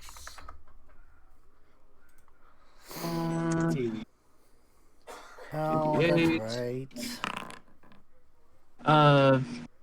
Wow. Oh. That's 36 points of healing. Nice. I need to Nice. reload the page because it's still pitch black for me. Okay, so since it's at, Mr. Squirrel's at full HP, if he rests for 10 minutes, he loses the wounded. Okay. Because if you're most at full HP by any means and rest for 10 minutes. Nice. It's not. It doesn't. It says it just ends, so no decreasing. Okay. Just by about. I mean that's really good, because each of these healings takes 10 minutes, so you would 10 definitely minutes, get yeah. that 10-minute rest. So Squircon is a damn good medic, so yeah, his healing is fast, efficient. indeed. I mean, either way, I don't think O'Brien would leave until Mr. Squirrel was back up to par. Yeah, that too. And if those bones were already dust, she'd be stabbing him. Did Dawn take the healing? Because that was Squirrel, Kona, Dawn, Ule. Forgot to take the second one.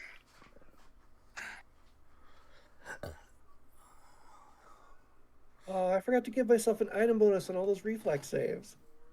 Oops. Aw. My death drinking weapon gives me a +1 item bonus on anything on a save against anything that deals void damage. Hmm. You also hit a 14, I'm pretty sure. Got him. Yep, I'm both the pretty 22 sure and the Cal would 14. be with the party, correct? Who That what? was it? Cal would be with the party, correct? There he goes. Yeah. Okay. He was just sitting off there because he hadn't been moved yet, so. This next one goes to the 4 party members that are damaged, other than me, because I can just drink one of my own elixirs. Right. I mean, it doesn't look like Don's healed the 14 yet. So he might be up for Yeah. it. I Yeah. did not. Whenever I roll the 2d8, that's additional healing because for some reason the godless healing thing on this doesn't apply. Hmm? And whenever I roll a success, I roll a crit. So Right. So the next healing goes to Cal, Ule, Don, and Kona, because all 4 of them are still. Ule doesn't need too much, but since you said it's going to the 4 that are hurt that are not Squarcon, so.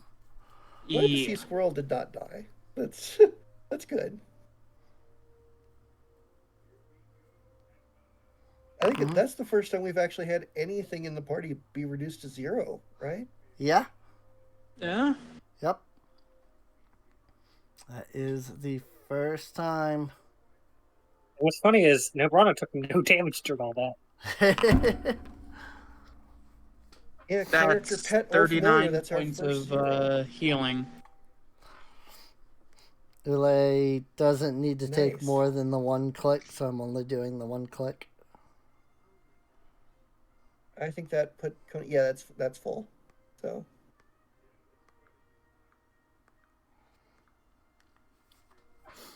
Dawn and Cal. Oh. Yeah, Cal can still take the 11 additional.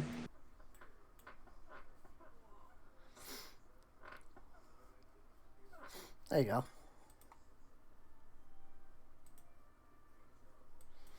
And alright. I was like, that is everybody back up. So Except for me and Tenpenny. yep. aside from all the biting, that was kind of fun. Speak for yourself. Also, as far as Tenpenny, I just realized his HP doesn't even display. Let me fix that. Neither does squirrels. Oh yeah. Squirrels? Yeah. Squirrel Yeah, I should. see squirrels. Yeah. I have the squirrel set to display, so. Now, can I be a little selfish and let us rest for like 10 more minutes? Mm-hmm.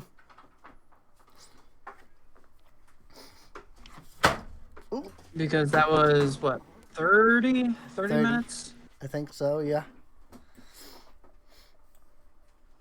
I do believe Yeah, definitely. Like, so. we need to get you healed up too. So Right.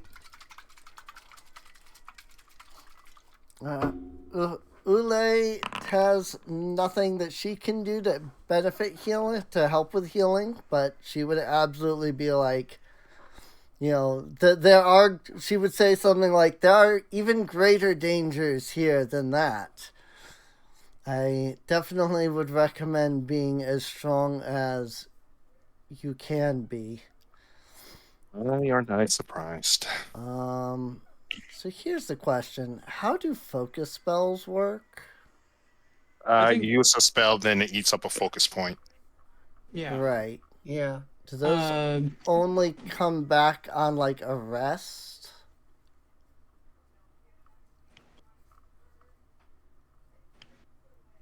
I would assume that they come back whenever that spell ends. Focus Uh, point 298.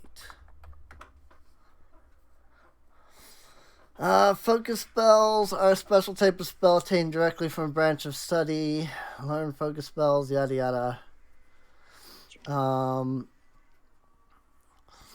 Cast focus spells using a special pool of points called focus points. You can't prepare a focus spell in a spell slot or use your spell slots to cast focus spells. Similarly, you can't spend focus points to cast spells that aren't focus spells. Even some classes that don't grant spellcasting grants focus spells. Title of a focus spell stat block says focus instead of spell. The spell has the focus trait. Oh, here it is. You refocus to gain focus points. Okay. Refocusing takes 10 minutes and gives you 1 focus point. Okay. So you get 1 point per 10 minutes spent refocusing. Got it. Okay. So she can easily 4 get... points.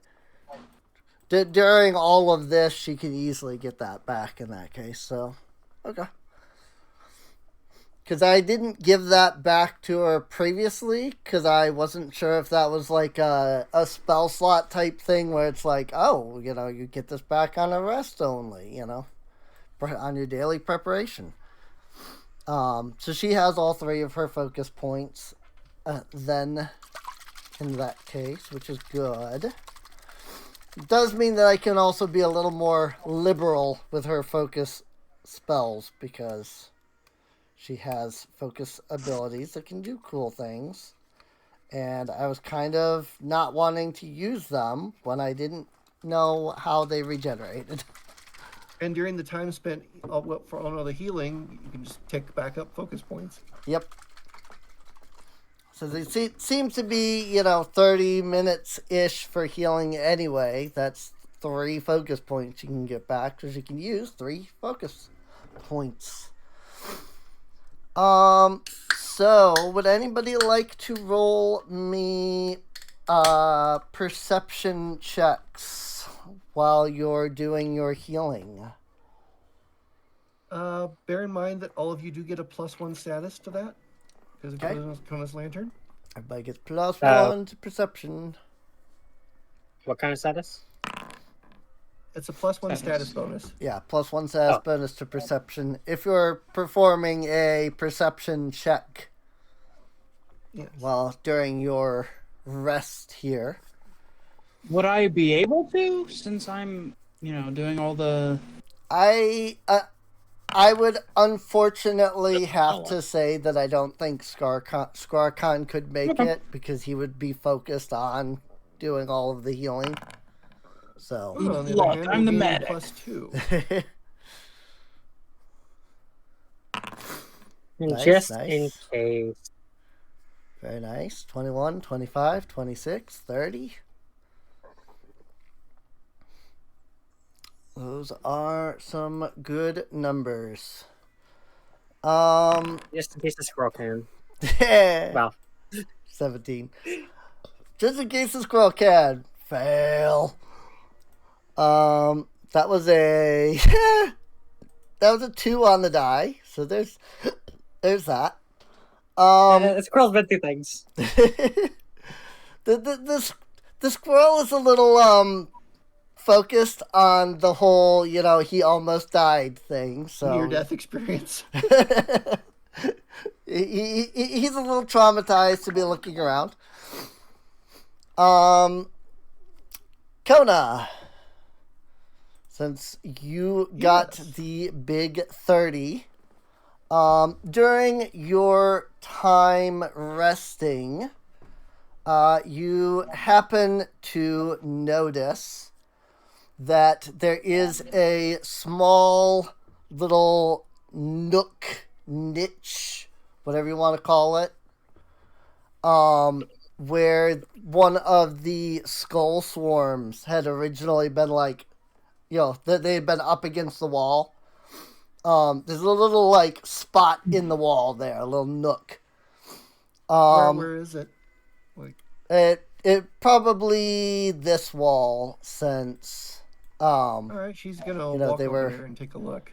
The swarms were up against these two, so it's probably up there. It's like, hey, I think I found something. When you step up to it and peer inside, you find a how best to describe it. You find a small rectangular object. I would say it's about 2 inches in depth. It's long, maybe about 10 inches or so on, vertically, and then it's only about maybe 4 or 5 inches wide. But it's really thin, basically. Okay, so I can see it. Yes. First thing, detect magic. Okay. There doesn't appear to be anything magical about it.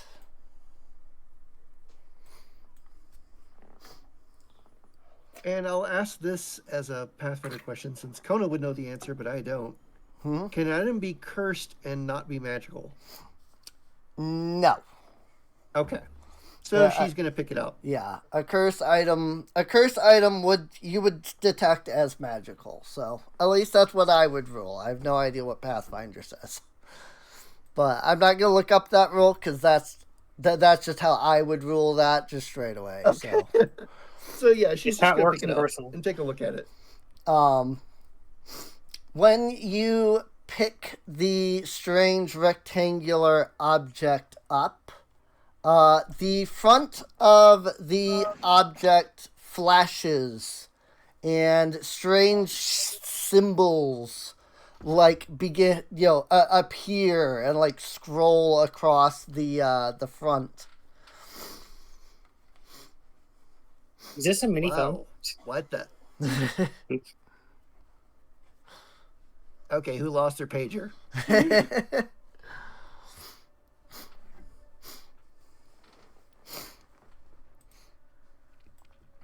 Things I only learned about from watching Die Hard and other similar movies.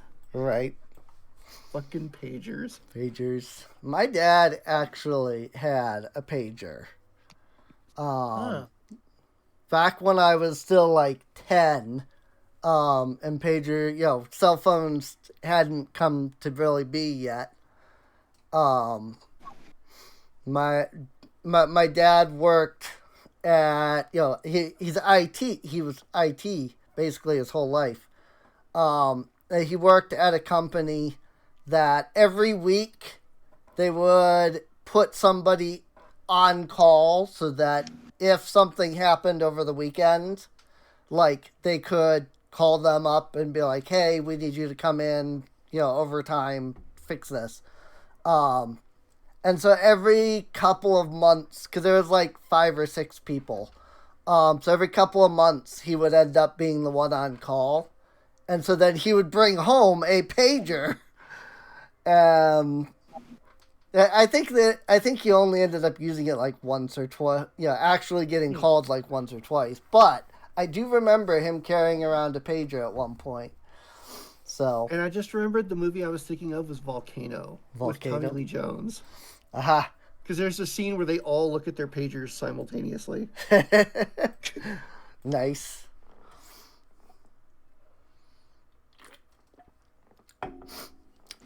So yeah, it's, what does it say? Is it legible? Is it sending a message? So the symbols are definitely some kind of language that you do not recognize.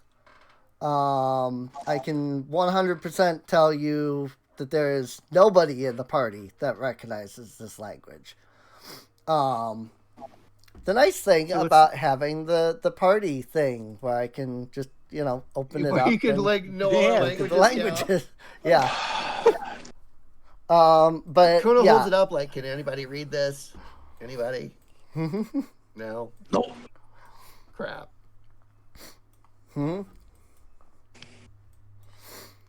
Wait, how is it I even displaying built- this? It's not magical. That doesn't make any sense. I built a hyper polyglot character. Nice. Knows something like 27 27 uh, languages. Jeez. languages at max level. Jeez, that's crazy.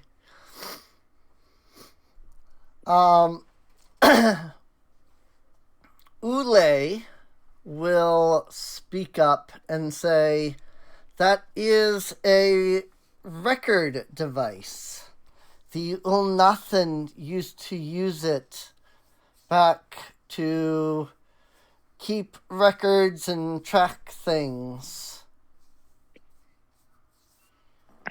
And it kind of frowns, turns it over a few times, and it's like, but it's not magic. That doesn't make any sense. uh, I mean, how do you think? I mean, how do you think alchemy? How do you think potions work? Ule Alchemy. Specifically alchemy. Potions are magical. Okay, how do you think alchemy works? Yeah, alchemy's non-magic. And we can... I mean, have you not heard of the Philosopher's Stone? Mm-hmm. It's kind of legendary for this. I mean, there's kind of a big difference between crushing up some flowers to cure poison and a non-magical device displaying fucking text. That's kind of a big leap. Fair enough. Ule. Oh, there's also like inventors and like we Right. could probably take this to someone who can think or trick a rock into thinking, see if this is anything significant. Mm-hmm. Well, I'm just gonna stow it for now. And she shoves it Also- into her pouch. I would also like to point out that Warforged exists, that people could point out. That's true. Warforged do exist. But aren't they And made if we're of magic? going That's not what I'm... Pathfinder, androids too. Yep. Androids and automatons. I am going to add to Kona's sheet strange Ulnathan. There's a fundamental rule in alchemy. For every reaction, or for every action, there's an equal and opposite reaction. For every source of magic, there's a source of alchemy. For every enchantment, there's a way to do it non-magic. Mm-hmm. I'm gonna mumble something about stupid Forerunner tech.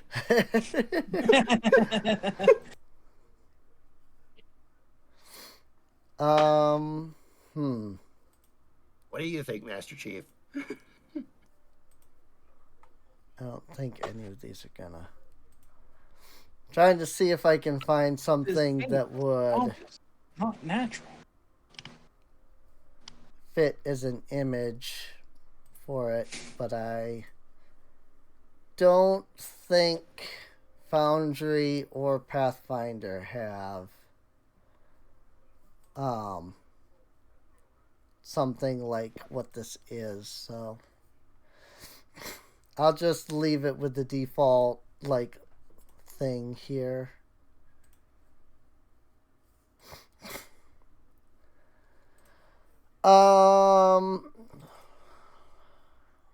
Well, with that, what do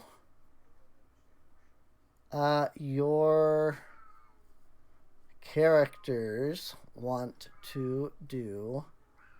Well, No. there were those two paths to the south. We might as well check out the next one. Mm-hmm. That's true. That'll work. Also, we're still in combat. There. Now you have Ulnathan recording device in your inventory, so. Yeah. Whoa, I was experiencing some lag for some reason. That was very strange. My whole computer lagged the frick out. No idea what that is. It's kind of freaky. She's just keeping it in her bag. Indubitably. I will move it to the backpack since that's where she's going to be keeping it. Sure. Yeah, you can absolutely move it around however you want now. So. Or should it be in her occult bag? Maybe she'd consider that an occult device. I'm going to put it in the occult bag. Sure. So it's in her side pouch. Easier access anyway, since that can be grabbed quicker. I didn't mean to... Alrighty. Yeah. So back, I suppose. Since there's nothing farther this way. Actually, before we move forward, Okay. well, people can start moving, but where is it? I'm just moving Ule back to roughly about here. I figure that's where people are going to be headed, so. I think I can... Here. Let me try... I think I can just, like, teleport people's tokens over there. I just have to be able to, like, grab and drag and move myself. Boop. Yeah, hey, you can move Kona, because I'm just looking up something. Boop. Whoa! You can bypass the area. Yeah. As GM, I can, like, move through the wall. I can move tokens, like, through the walls and things, which is nice. Which I was thinking I could, but I didn't want to be, just, like, say I could, So while we're walking, Kona's going to pull out the skull of her ex and cast augury to find out if this device is going to lead us to a good or bad things. Alrighty.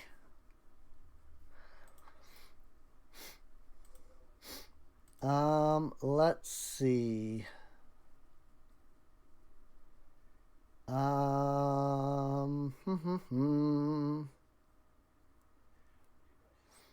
have to find that. Augury. GM? Hmm? Would I be able to roll an anatomy check to see if I would recognize the skull as a null skull? Sure. That's true. Squarcon wasn't there. Yeah, he wasn't there for that whole He wasn't there. bit of Kona's past. Yeah. I hadn't considered that. So yeah. Bell can predict results up to 30 minutes into the future. You no run. Oh god, none of the skull. Oh yeah, GM has to roll a flat check. That's right. Okay. I rolled a 10. For a total of 27.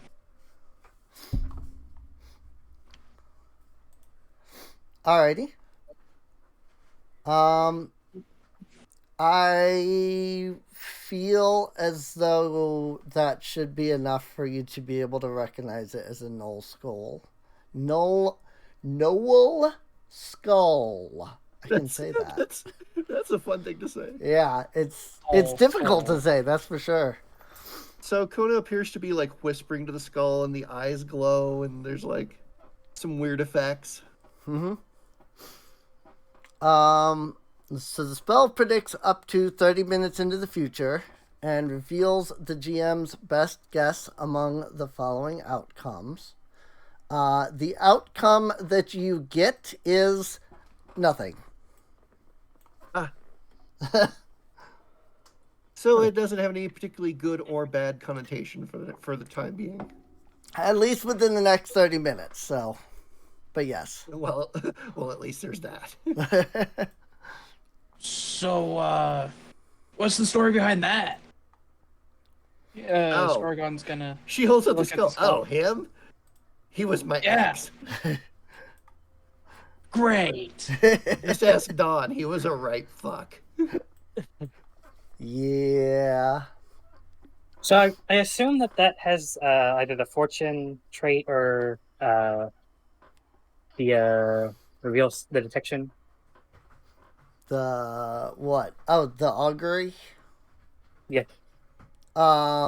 Augury is just a prediction divination. So There's oddity identify. The oddity identify would probably tell. You might tell. Depends What exactly exactly what. happened? Depends on what you mean by a right fuck. Nah, he wasn't the good kind of fuck. He was just an asshole. Oh, yet you let both me and Cal smash. Hmm.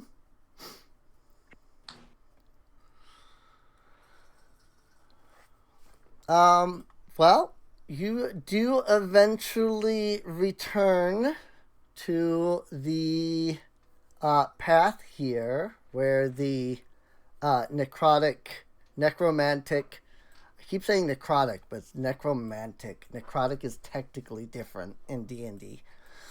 Necrotic is just what I always say for necromantic because that just makes sense. But they are technically different in like D&D and Pathfinder. But, So they are necromantic crystals. but yes, So, they are necromantic crystals.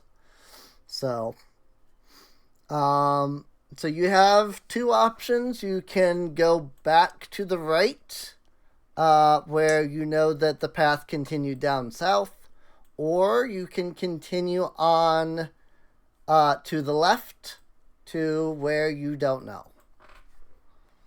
Either way, you know, they both lead to places you don't know, obviously. So I'm thinking left. What do you guys think? Or right, actually. Sorry, from her perspective, it would be to the right. So I'm Right. thinking the right path. What do you guys think? to the west. I'm thinking she's we go saying through this those direction. crystals. I'd say to the west is closer, requires less backtracking. Mm-hmm. All right. Alrighty. On to the waste. So You. it still says that we're in combat. Oh, Yeah, whoops. I just noticed Yep. that. I forgot to hit the end encounter button. Sorry about that. We are Okay. good now. And waiting for everybody to catch up. You continue. So you continue onward to the west. The West. The west. I thought that said east. It says West Patrick. Oh yeah, I definitely forgot. I definitely didn't see that Don still had persistent damage active there. So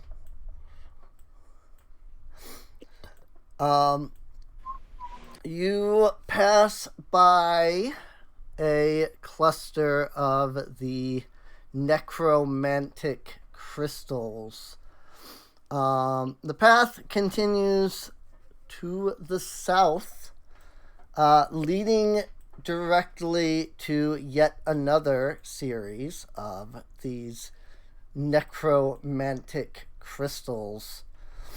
When you reach the edge of the path, you can see that it branches both to the west and to the east.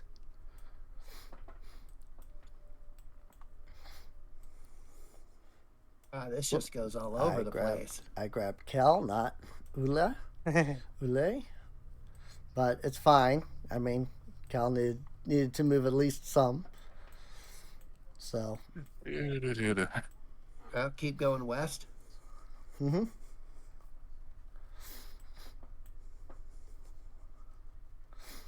Keep going to the west, huh? The West.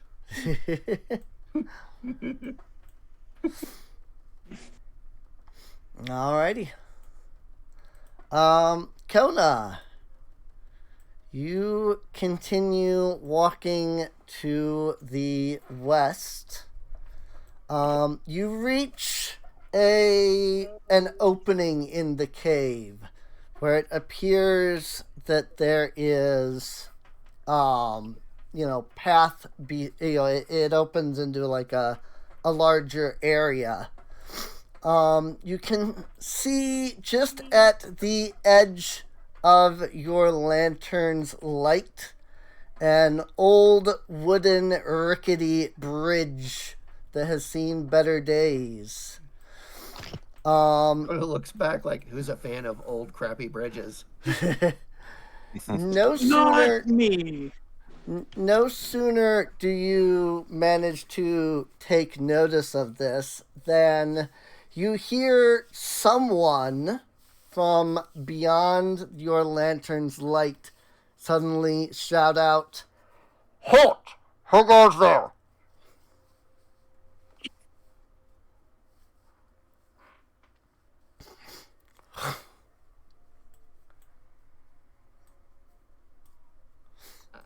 Crap.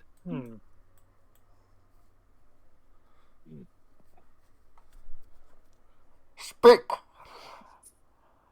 By order of the Ulnathan Empire. We're not here to hurt you. We're here to stop someone that's really bad from opening up a tomb. That's also very bad. Scargon's going to try to diplomacy. Sure. Give it a roll.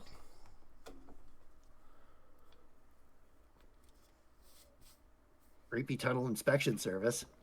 23. Alrighty. You hear the voice respond with "Nobody disturbs the tomb of the first emperor. Turn back, or you will face judgment."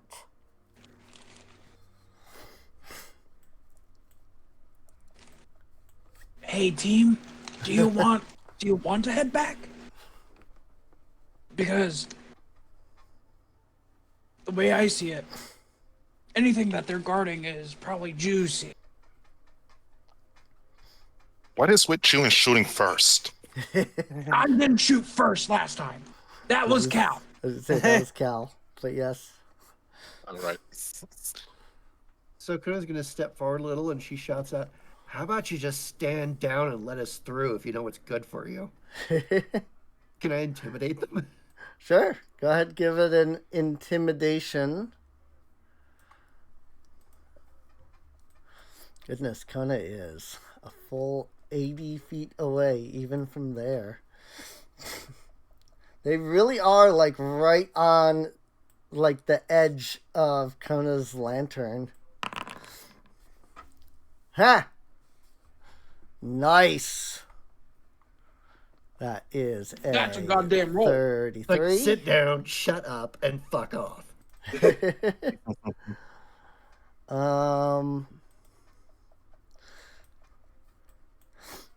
There is a moment of silence before you hear the voice speak up and say, "Commander, what are we supposed to do about this?" You hear a second voice respond and say, "It doesn't matter. We are to guard the tomb of the first emperor. There is no other priority. All enemies must be destroyed."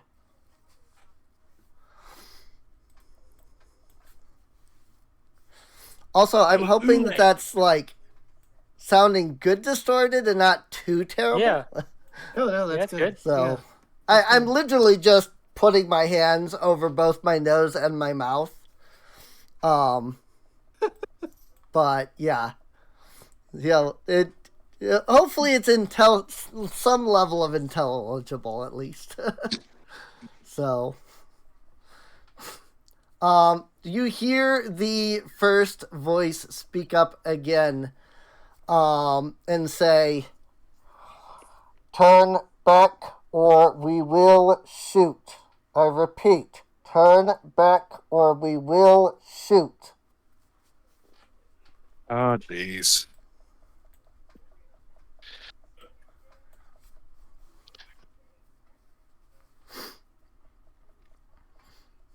Mm-hmm. Well, Maybe we're we also should. here on official business, so it is what it is. Hey, Ule, who's the first emperor? Is this the way we need to go? Yes. So Ule would tell you, that they are likely referring to, Emperor Achemeron, the first and truly only real emperor of the Ulnathan Empire.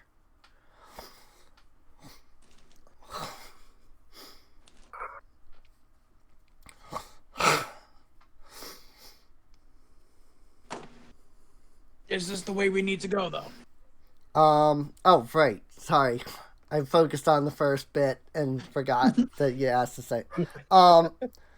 So, yes, Ule would say, that, the Iblis, when the Ulnathan Empire collapsed, the great Suleiman, who sealed away all of the genies, basically went in and put Iblis into the tomb of Achemeron. So greatest we're here to protection. stop- So we're here to stop it from being taken, right? right. We're not necessarily here to get it ourselves. Right.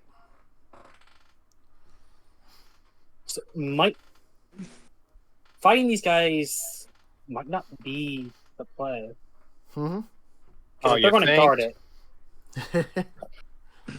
Hey, look. We know you're here to guard something, but you recently did a real bad job of it. And there's people in there trying to release a really bad thing from that tomb. We're trying to stop them. Please help us out. I'm gonna attempt another diplomacy. Sure. Give her a roll. Would this be diplomacy or society? I think it would still qualify as diplomacy. I think. I'm not entirely sure. I imagine because we're not necessarily on friendly terms, it would be diplomacy. Yeah. Society is used to recall knowledge and to subsist in a settlement by finding shelter. Got it. So, yes, diplomacy is for change. It literally says diplomacy is for changing attitudes. So yeah, that would be what you're after, because you're trying to change attitude. Well, I rolled a 36, so. Ooh, 36. Very nice. Nice. Heck yeah. Nice. Well, you hear the first voice speak up and say, "Commander, I'm really not sure what we're supposed to do in this case." The commander, as you may be able to guess at this point, actually responds by speaking out to you, and says, "Step forward. We will allow you to Sorry, words. Present yourself. Yes. We'll allow you to present yourselves. Please step forward so that we can properly see you. And I believe this is when I should go in and do ye old... oh, right, they're technically under a different thing. I need to... This is when I do show players. The two people before you are decked out in some kind of extraordinary outfit. Covered head to toe in some strange metal plating that you've never seen. They have these giant helmets that cover every bit of their face. Two red glowing, circles, lights, if you will, emanate from where you assume would be their eyes. You can see in their hands a strange metal, what looks kind of like a metal hilt, for like a sword. However, what comes out of it is not a metallic blade, but a strange blue glowing energy that seems to take the form of a blade. Is it kind of It's like a lightsaber? Kind of like Dawn's Sunblade? Kind of, but whereas the Sunblade literally like forms a blade of fire and it's like moving fire and like burning and stuff, this is like even though it looks like it's made of energy, it looks completely like solid. Think of something from, let's say, Breath of the Wild, ancient weapons from Breath of the Wild. So, guardian weapons, ancient weapons, that kind of thing.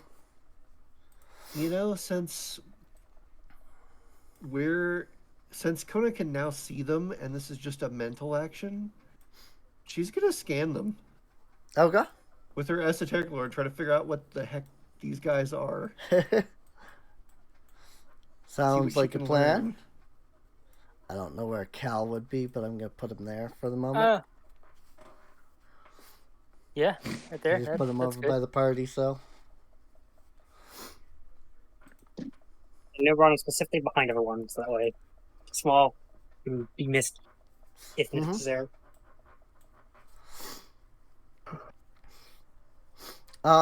Between your party and these strange,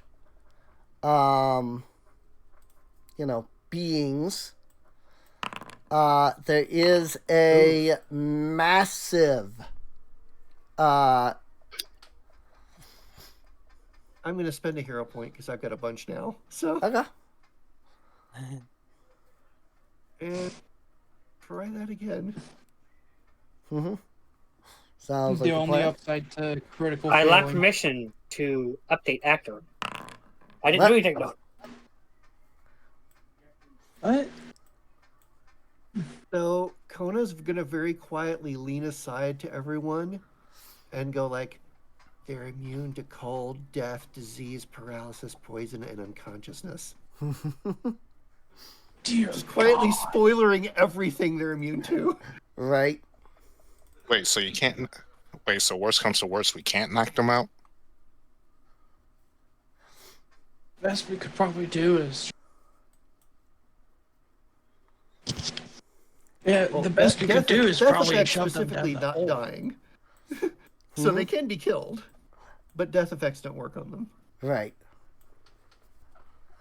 Yep. Death of, things that would add stuff like doom and dying automatically doesn't work on them, but Oh, also they're weak to nothing. Great. They are, they can be killed. So, so yeah, between you and these people is a massive chasm. What is that? 40 feet between the 2 points, I think. 20 feet. Oh yeah, 20. Duh. I was thinking 10 feet. But the bridge is 20 feet. Yeah, it's 30 feet 5, 10, from 15, 20. side to side. Yeah. Yep. So 30. So it's a 20-foot wide chasm. You cannot see anything below, down inside of the chasm. The only thing that is the only thing serving as any kind of cross is the old rickety bridge that looks worse for wear. You suspect that it will not be able to support more than one person at a time. As far as these two are concerned, they eye your group up and down, examining, every aspect of you. The first soldier is the one that speaks up and says, "Commander, I don't think I've ever seen anything like them before. What do we do?" The second guy, the commander, as has been noted, responds and says,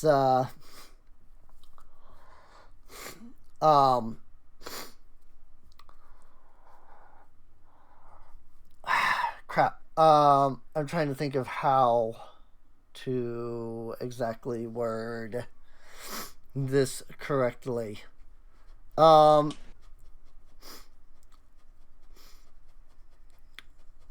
Yeah, we'll go with that. He speaks up and says, in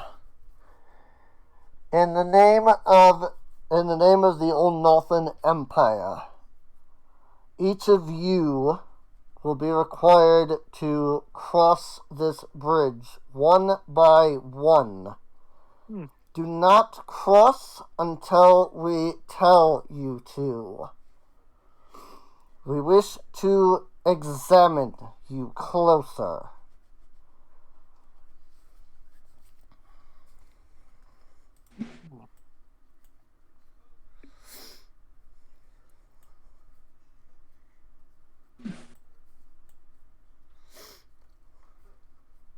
Skorgon's gonna step up. Okay. Just tell me when. Yeah, when Skarkon steps up, the commander will speak up and say, "You, since you seem to be volunteering, come across. But only you." Wait. Tenpenny? He's gonna... Tenpenny's gonna, squeak while on his shoulder. The commander will respond with, "I suppose your rat can come along as well. It shouldn't be a problem." Okay. Alrighty. I would like you to make let's say a reflex save as you're crossing the bridge. Just because the bridge is so old and rickety, so you're like having to cross very carefully. Okay. So think of it as like you're making the save to like, not step on the wrong board that then breaks and then you fall or something like that. 25. Okay, not bad. The bridge under your feet creaks loudly. As you get about halfway across the bridge, it starts swaying dramatically. I'm just a small boy. I'm just a small boy. Let me pass. Let me pass, please.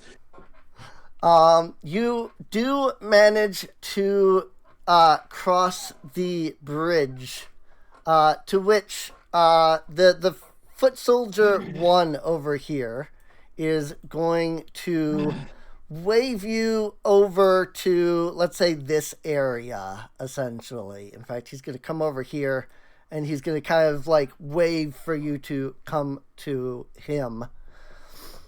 Foot soldier 2 is going to get a little closer to the bridge, to kind of, watch directly across.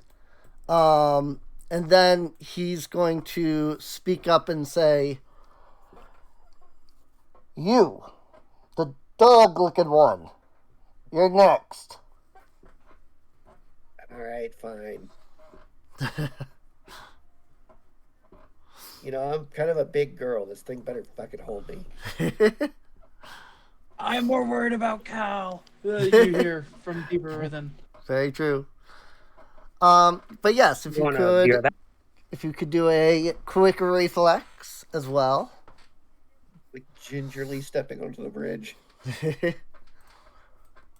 All right, reflex. Reflex. Oh.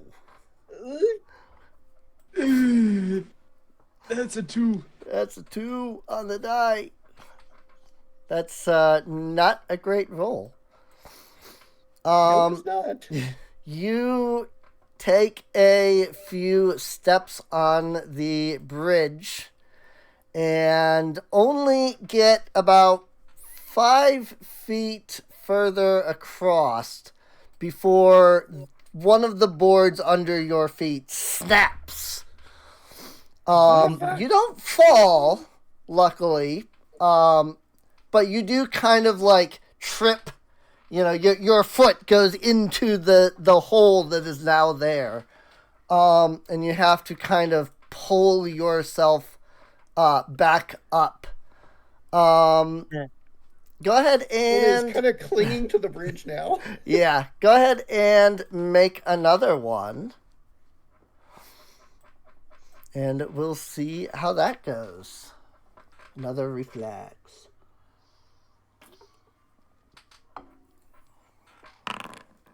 Much better. Much better. 29 is much better than a 19. The bridge creaks and sways.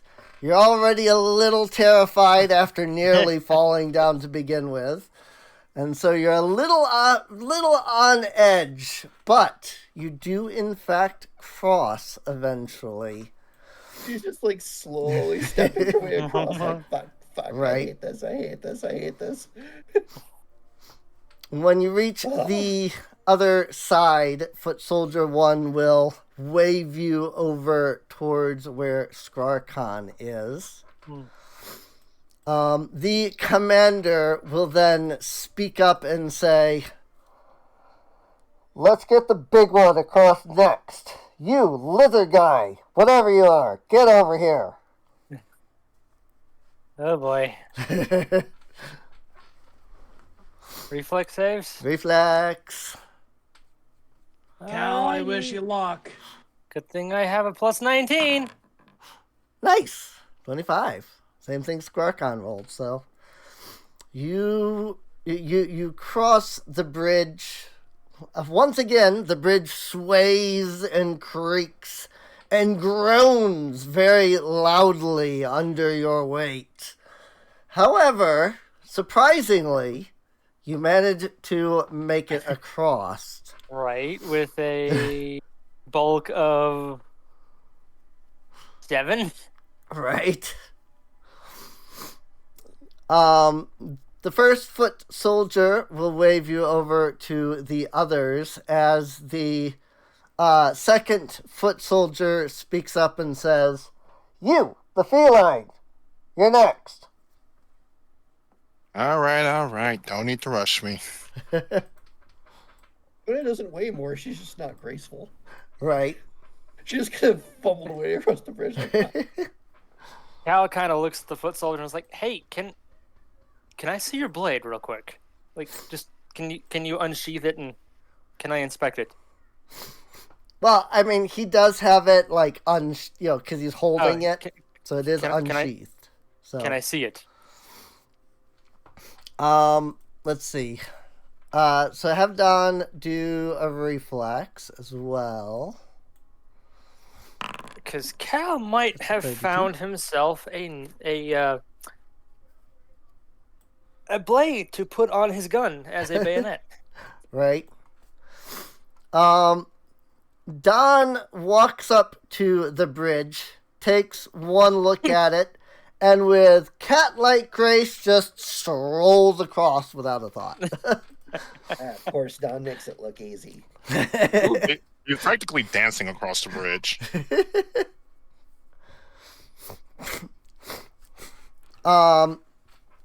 Let's see. Sorry, hang on. My freaking nose just decided to be a pain to me here.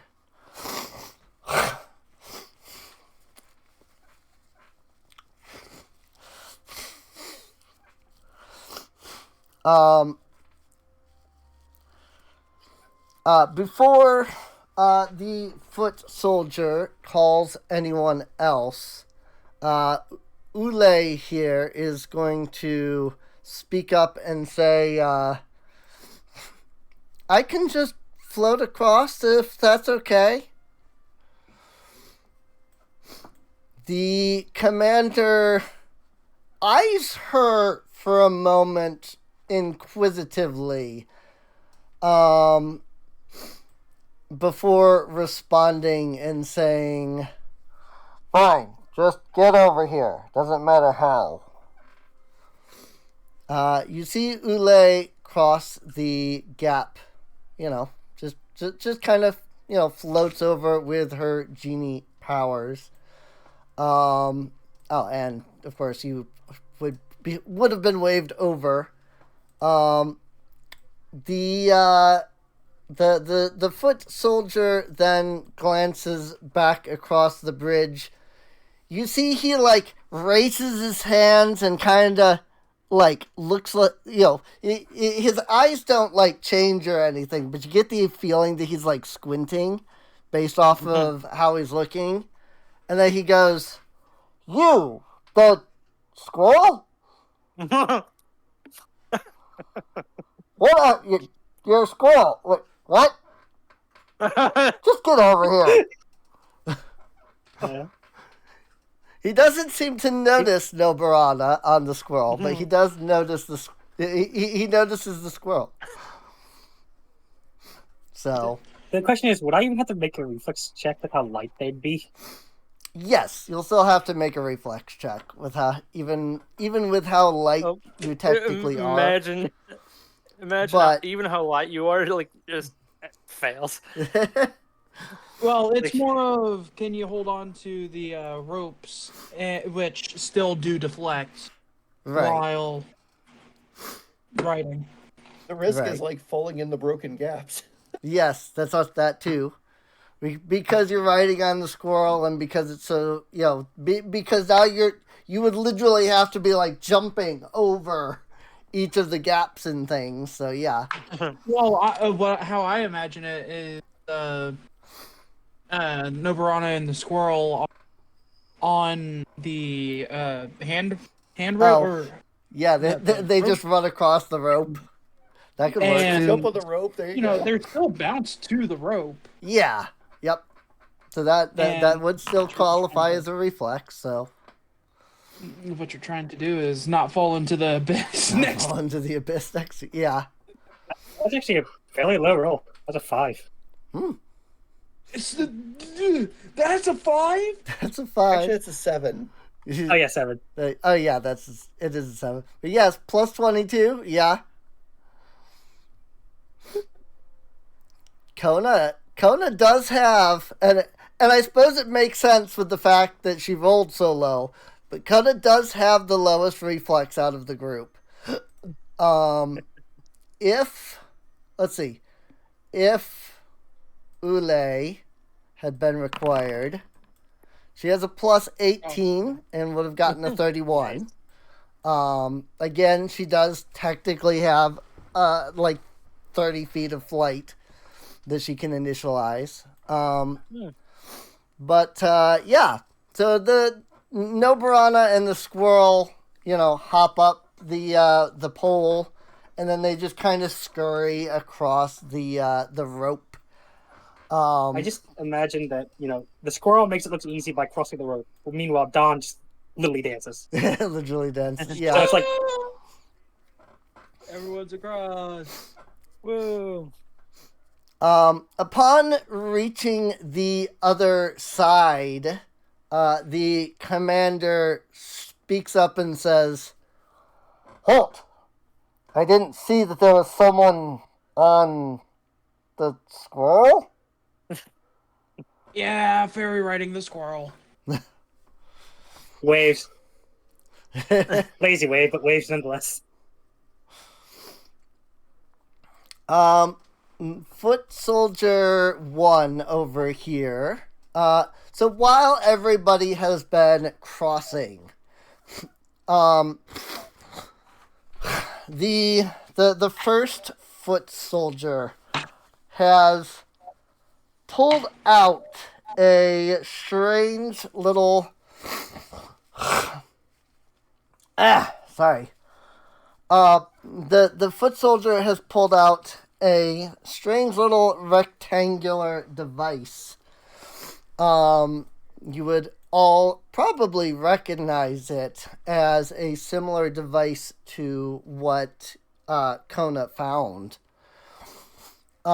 He holds the device up with the display pointed towards him. But he holds the device up, and a small light shines out from the device, and he kind of lowers the device and then brings the device back up, kind of like he's scanning, right? So But Kona's watching this very, very closely to see how he operates it. Right. But he does this for each of you, and when Noburana and the squirrel cross over, he would, have Noburana come over and get scanned essentially as well. That said, Ule and Noburana technically cross at relatively the same time. Ule is a little ahead, but because of this, Noburana ends up getting scanned prior to Ule. It is when the Foot Soldier steps over to Ule and scans her that he turns to his commander and says, I have the data. Commander, there's something you should take a look at. This girl, the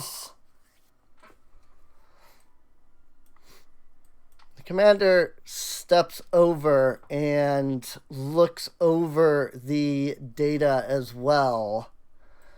Um, after he does so, the commander turns to look at your group and says, "So, you're all allied with the genies, are you?"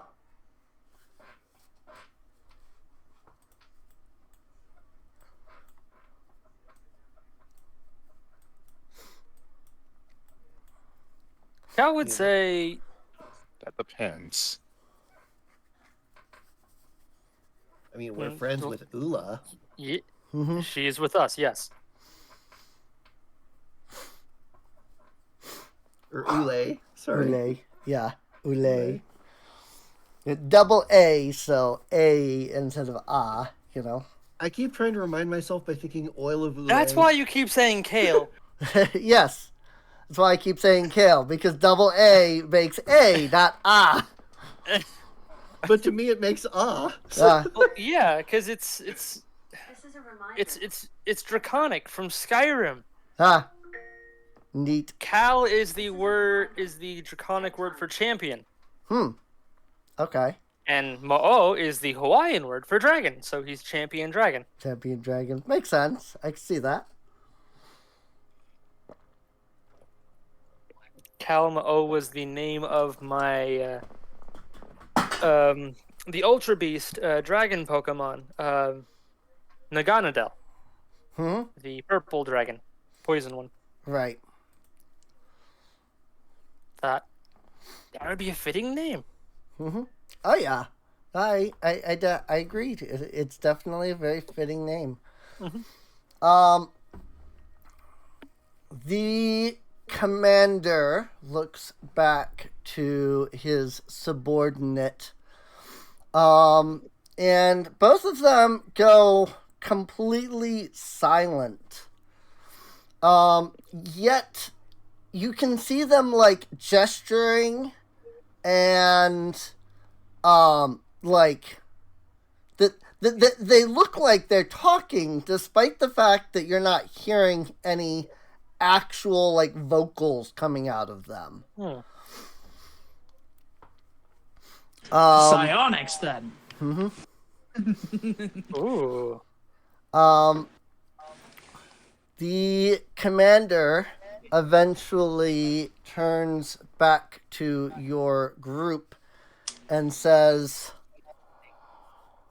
"By command of the first Emperor Akemeron and his vizier, the great Suleiman, all genies are to be encaptured and entombed. Hand over the genie and you will not be harmed." Oh, fucking course. Why? Can Cal, as a reflexively, I don't know if that's a word, as soon as he hears those words, can he call her back into the ring to keep her safe? Yeah. If you are able to recall her into the ring if you want. So Let's do that. I don't want her to come to harm. all right. Because I feel like this is a fight going on. There's a fight about to happen. All right. Ule, return. Well- In that case, with a quick word, Ule suddenly just slurps back into. Oh God. Yeah. It literally is like she turns into like gaseous form and then just slump, right into the ring, Noise. So, as GDs do. Is that good enough? The soldiers are perhaps a bit shocked by this. They do the, take half a step back and, surprise sort of gesture. And then they turn back to each other and, again, seem to have some kind of conversation without any like vocal words being presented. I know you have your orders by some ancient king that you think is probably a god, but this is a time-sensitive issue. We are trying to keep the most powerful genie from being released. This is a time-sensitive issue. Please. And she is our ticket to keeping this genie from running rampant and destroying, everything. Go ahead. Have Skarkan do me a diplomacy.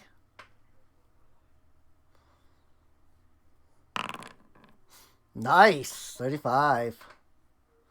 Yeah, I built Skarkon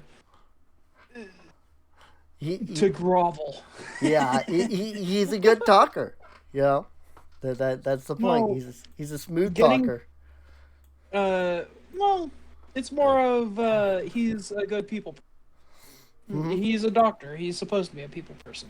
Right. Rats are cute. They make good pets. So Yes! people are like, "Aw, Right. he's so cute. Let's listen to him." Either that or they're absolutely terrified of them because they think that they look absolutely horrific, which it is. I will admit, if I were to see a rat, I would do the jump on a chair, shriek in horror thing. But if I saw a pet rat, I would be a little unsure, but I think I would get over myself. If I saw a rat just scurry across the room, though, that's it. I'm gone. I'm not there. I had a friend who had a pet rat. Now I'm just picturing Skarkon just doing the thing from Puss in Boots' Last Wish, where they're just trying to out-cute each other. Out-cute each other, right?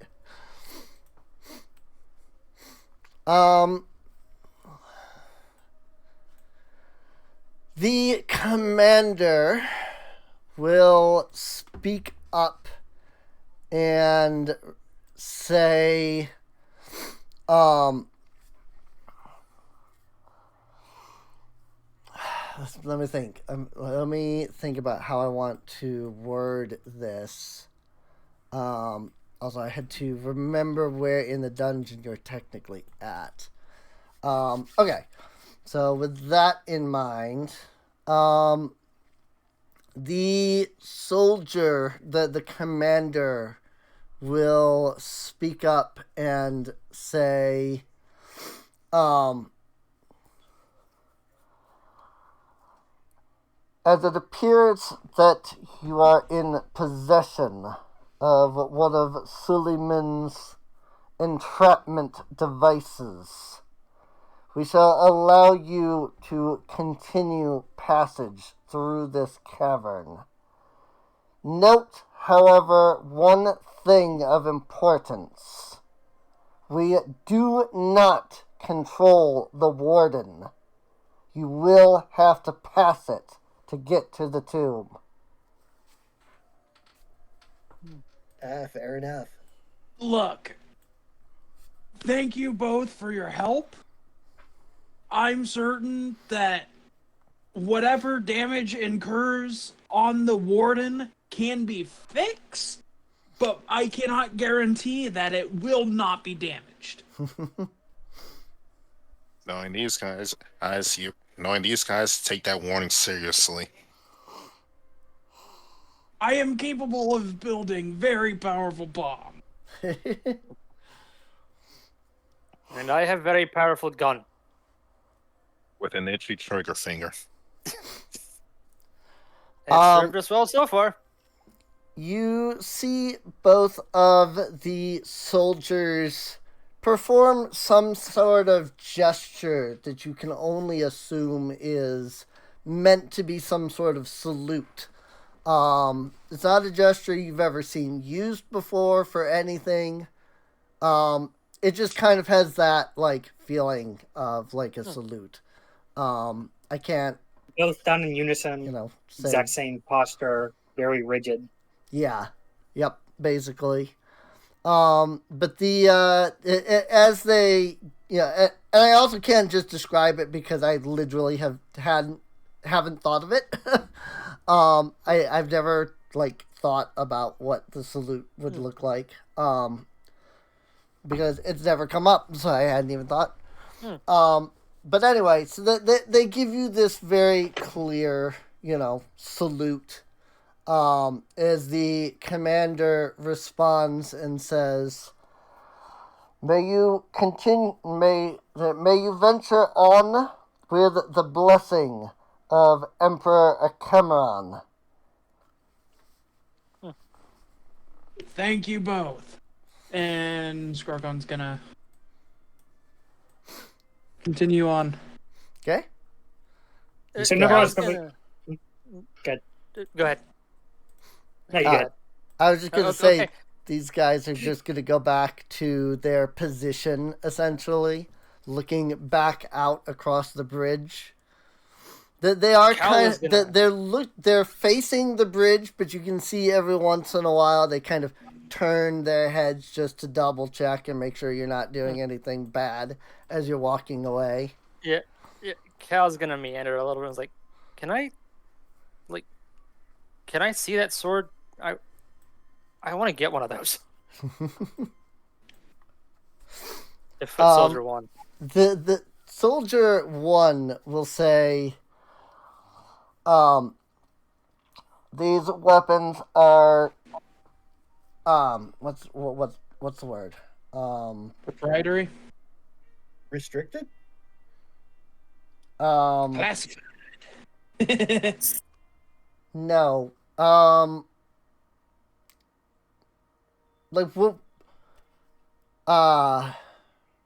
Given.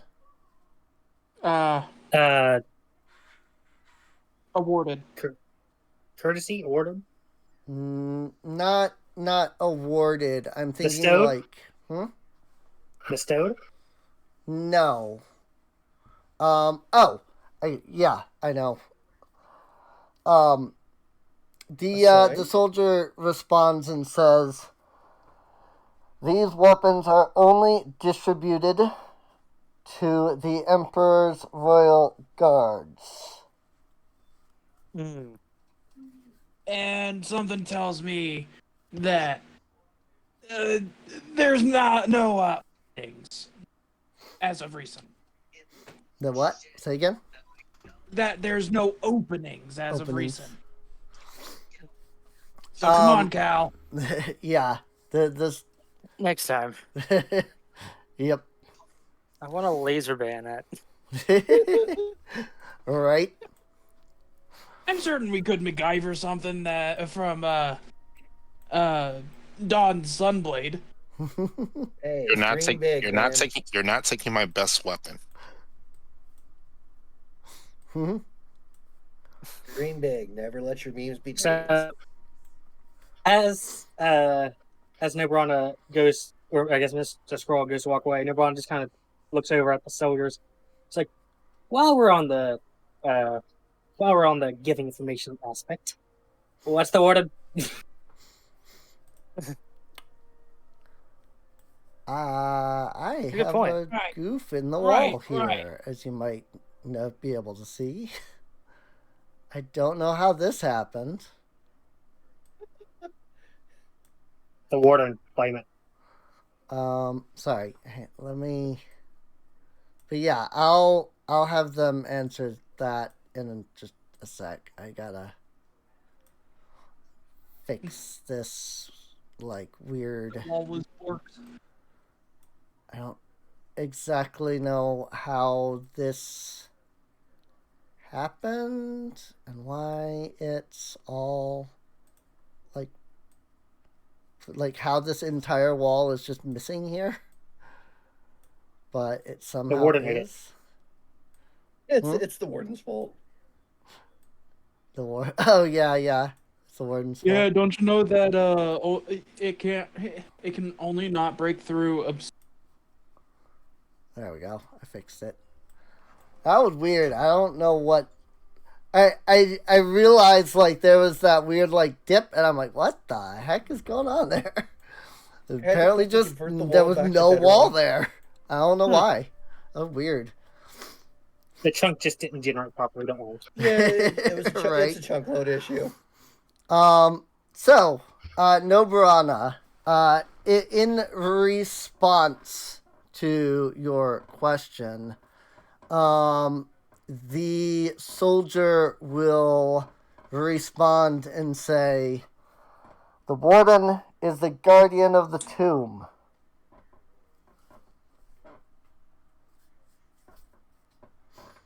That's what he says. Just like yes, very helpful. Right? So useful. So much information. Something tells me that they haven't even seen the warden. That you know, it's so unfriendly. Mm-hmm. And I guess one last question before he takes this corner is: Okay. does it have anything to do with what sounds like a crying child? The soldier responds with, "Not that I know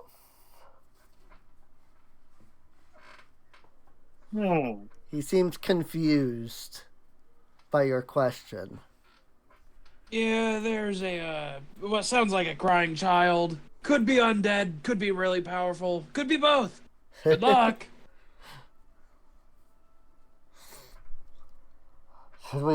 Commander, should we investigate this? You hear the commander say, "Stay at your position, soldier." It's not their job. It's not their job, yeah. Look, Yep, not their job. Commander's Look, like, we're not our paid job. enough We're to staying worry about here. it. So, We ain't paid enough for this shit. right. Indeed. Now I know that it's paid. almost Don't worry 12. about it. We're paid. Or, I know that it is 12. But let's go just a couple minutes longer because Yeah. you're about to reach something that I think will be a good cutoff point. So, Okay. Fair enough. So Kona's gonna come to the corner here. okay.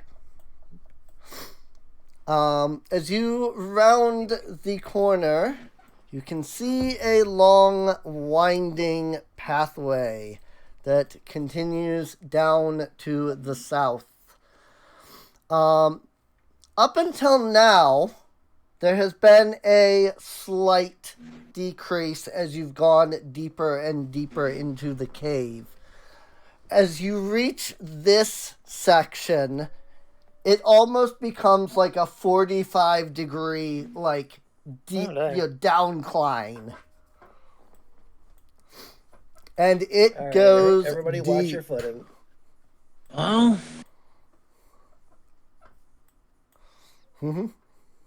Geronimo, I guess. I think I'm going to have Nobrana. Which I need to look at her things and which one is the longer to do. Inventory. Of course, it doesn't tell me. Is there a way to actually? I forget. Is there a way to actually check what your rune does? I don't, not from here, which is really, I think you can technically look in the compendium, but yeah, I don't think you can directly look from the inventory. Really annoying. Yes, it is oddly annoying. I mean, you have a +1 striking and wounding, right? Well, I'm looking at like the word, like the actions of basically seeing looking at my Cloak of Elven and my invisibility effect, see which one is the longer of the two. Let's see. Oh, your cloak of So- Like, I can see the Cloak of Elvenkind easily. I just can't see. Yeah. So invisibility. It is It says, once per day. Didn't you use that before? Oh no, wait. No, that was during the Aziza encounter. That was days ago, Yeah. technically.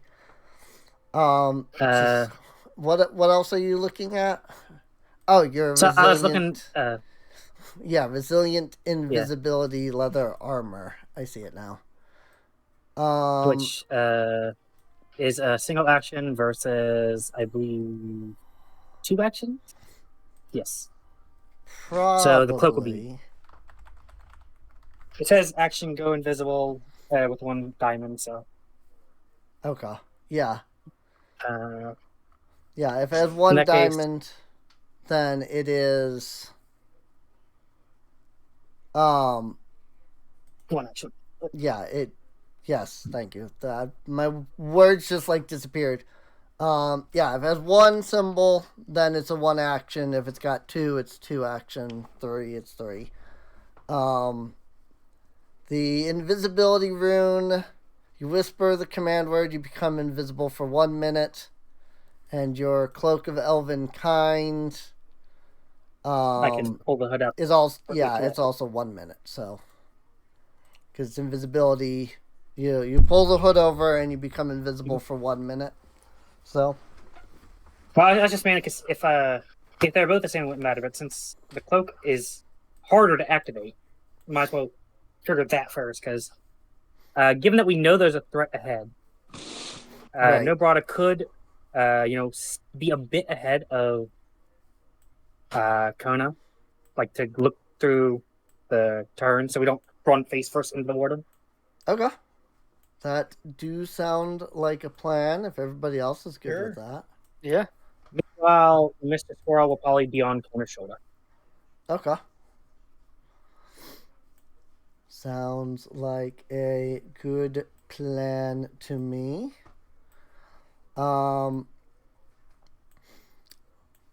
Let's see.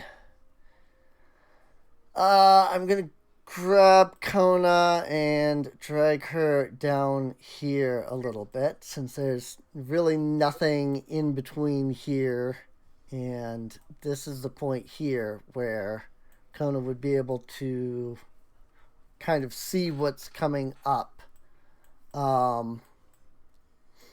Let's see. Squirrel needs to come on down here. Cal needs to not be left all over the way back there in the dark. Let me drag both of Safe them. here. Ule is still technically in her ring, but I'm going to move her token so that went okay. Whoa. I didn't expect that to do that.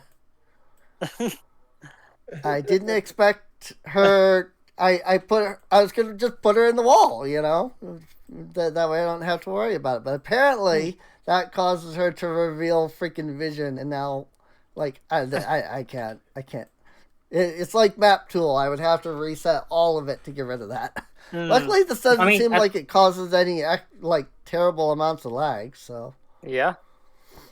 At the very least, it doesn't reveal anything aside from this strange black box. Yeah, this giant black box, because since there wasn't anything there, I didn't put a tile there. So these are all 6 by or 12 by 12 or something like that. Like square tiles. So that I just kind of all we've seen is the effect of no clip. Yeah. Yep. A little bit of weird no clip going on there.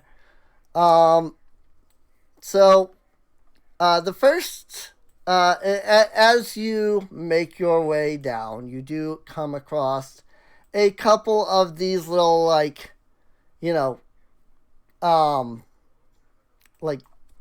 cuts in the cave. Indents.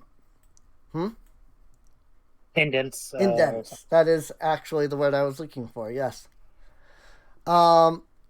As you reach this point of the cave, though, you notice a gap. The cave itself kind of evens out at this point, but there is a massive gap in the path ahead. You can see down into the gap. It is only about 30 feet down. So her lantern does light it up. Okay. Yes. Yep. Your lantern That would does still light it hurt up. like hell, though. That would still hurt real bad, though. To Yeah. fall in that. The 30-foot fall, that would still hurt real bad. Yeah. Way to break your legs. Or at least scrape your shin. Mm-hmm.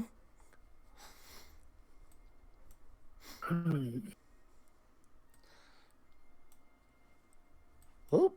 It did not actually. I shift clicked and just shift click dragged, and it apparently did not grab Squarcon. Or it didn't grab Tenpenny with that, so. Oh well. No, not Tenpenny. Tenpenny technically got left behind for a split second. Pop goes the squirrel. Don't pop the squirrel. But yeah, so you all come to this gap. Just beyond the gap, just barely within the light of the lantern, you can see what looks like some kind of large opening. You can't see much beyond that.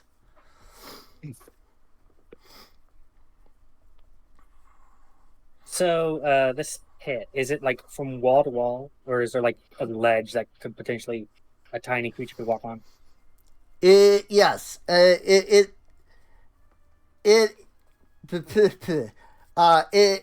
like goes all the way around, Okay. all the way out wall to wall, as you said.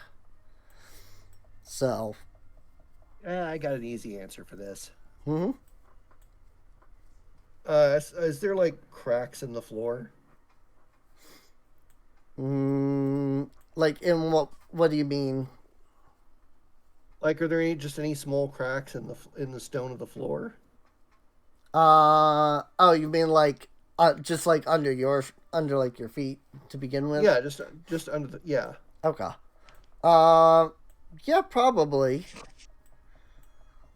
I mean, giant hole. It seems like there probably would be cracks out from There'd be it. cracks around it, yeah. So.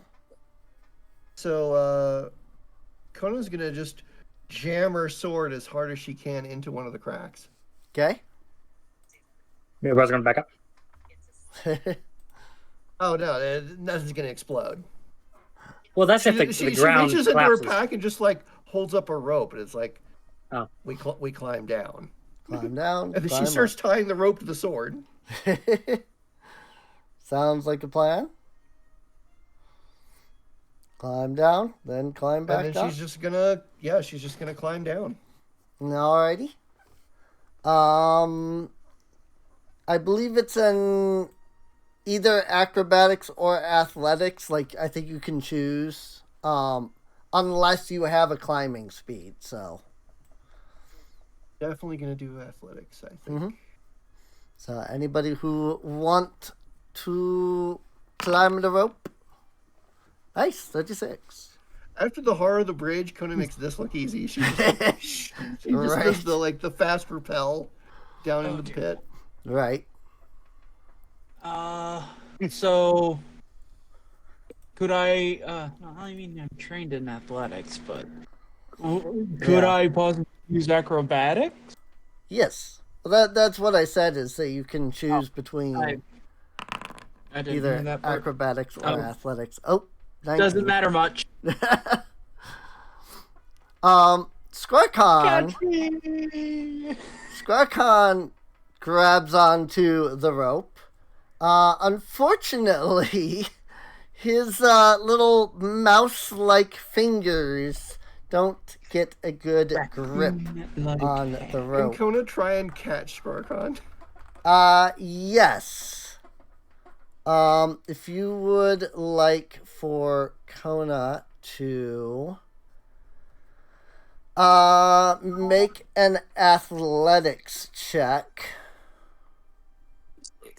Okay. Jesus. to grab him. Like, I got you, little buddy. Mm-hmm. Let's see. You take falling damage when you land, which is bludgeoning equal to half the distance that you fell. Okay. Take damage from a fall. If you take damage from a fall, you're not prone when you land. Okay. That's simple enough. I got insurance in there. So I don't know why I got insurance in there. I had it off. with Kona, I will allow Scarcon to Huh, that's weird. Still counting it. essentially take half damage. So, and I've already halved it, because it's 15 feet of fall. It's 30 feet. You take damage equal to half of that. So that's 15. And then because of Kona, you half that down to 7. So,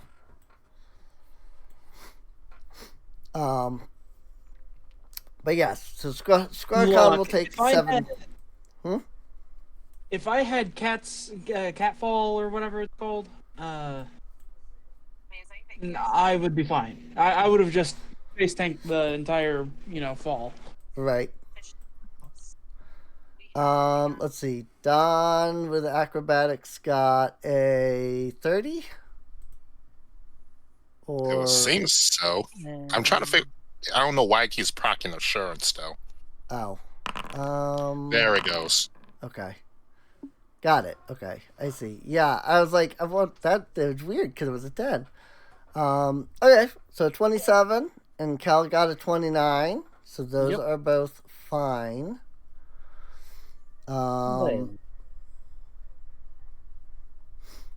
Which I guess leaves, so I don't.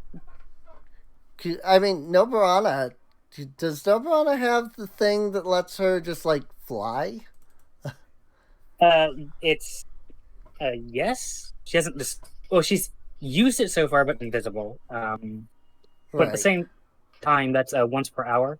Aha. So. Okay. However, she does have catfall. And she's an expert in acrobatics. Okay. So this fall could literally not hurt her. Nice. Okay. And Mr. Squirrel was on Kona, so right. Literally jumps onto Mr. Squirrel, jumps down. Okay. I felt like catfall was very fitting for a light pixie. Yeah, I could definitely see that. Well, you're now all down in the pit, which means that now you have to climb out of the pit. Well, now that we're down in the pit, Kona snaps her fingers and the sword teleports back into her hand with the rope attached. Right. So it's just like, bam. All right, round 2. And then she's going to like wind up the sword and try to like plant it into the ceiling. Okay. She's going to try to throw it in to embed it in the ceiling, basically. Okay. Give me an athletics check on that. Since you're at strength throwing kind of thing, Because Kona is meaty. Mm-hmm.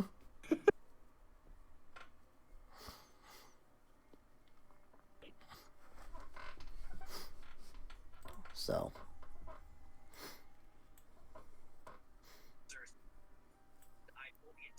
Oh, hey, since I'm using it for that, I get my Great Knoll bonus. Ooh. Gotta love that. Very nice. Nice. Very nice. You chuck the sword. It jams into the ceiling. When it hits the ceiling, you hear... Don't tell me there's a cave in. Oh. It's the warden. You hear a bit of noise come from the stone that you struck. Hey, what? While we're down here, can we get some diamonds? I need a new sword. Right. I think we should probably get up there quick. She's gonna do a couple of quick tugs just to make sure the sword's secure, Yep. and then start climbing. Alrighty. Now, once again, it's just another series of athletics or acrobatics. So, I think this time, because climbing bypasses it, right? The check. Climbing speed. climbing. I mean, yeah, if you have a climbing speed that it bypasses, In that case, going to hop on Mr. Squirrel and just climb up. just climb up. Alrighty. Don's fine. 37. I'm just gonna slowly. Mr. Squirrel and Oberon Just are fine because climbing speed. Should still be invisible, so Right. peek around the corner. That's Alright. what you can. I really need to get her dark vision. Mhm. Cal is good. That's surprising. But I'll take it. Okay, so I can only add my Great Null bonus on applications of force. Okay. Like throwing the sword, for example. I can't use it to climb. That's what I was Right. looking up. It's That makes sense. Damn. That makes sense. I could see it if like you grab onto a ledge and pull yourself up, but Right. Yeah, it specifically says it's only for applying force. So things like throwing, shoving, Right. I mean, in that scenario you'd be forcing yourself up. like kicking it. Like if I was kicking a door in, I'd get the bonus. Right. Hmm. But for climbing, I just have to do it the old-fashioned way. The old-fashioned way. I mean, everybody else got good. Hey, and even Kona did. I was just about to say. Now, watch as Kona somehow is the only one. Here, I'll just move you. Oh, never mind. Oh, now I have.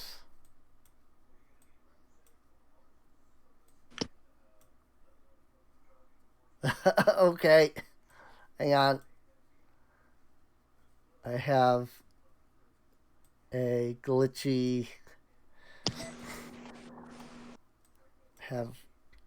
Kona's token is like broken on my screen. Oh no! Well, I think it's only There it your is. screen, fortunately. So Oh, that's weird. Okay. does it look normal to everybody else? Because it looks normal to me. Mm-hmm. Yeah, Okay. So what I mean? it looks normal on the stream too.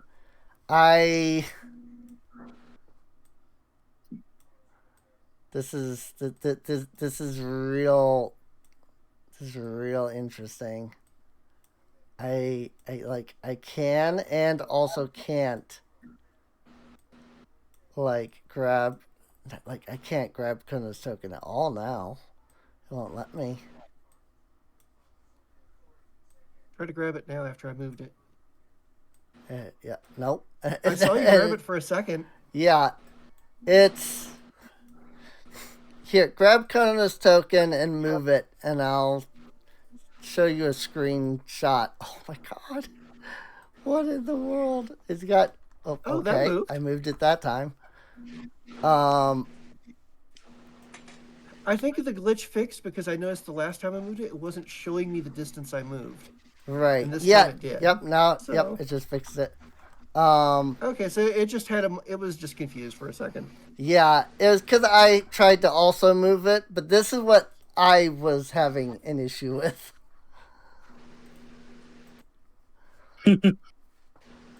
Shadow Clone And Jutsu. just so that the stream can see it. This is going to be completely wrong, but I'm going to do a browser thing so that the stream can see it. I had 2 Kona tokens.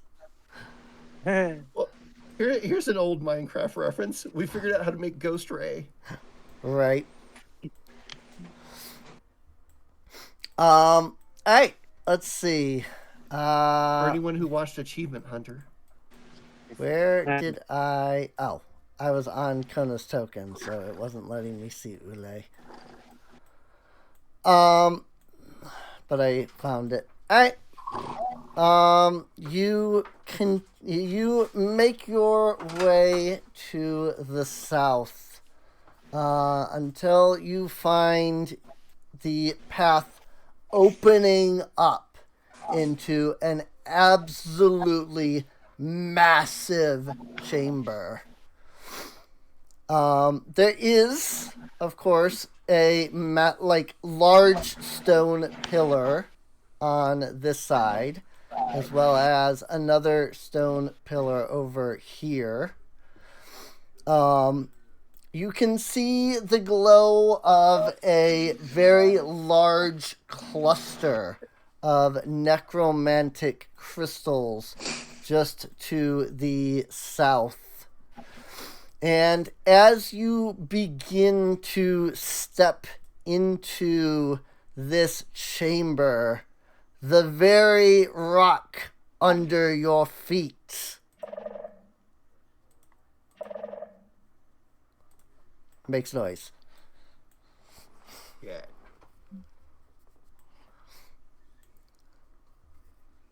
Okay, so gonna try moving like a little bit quietly, see if that triggers. Just like very slowly, if that makes a sound.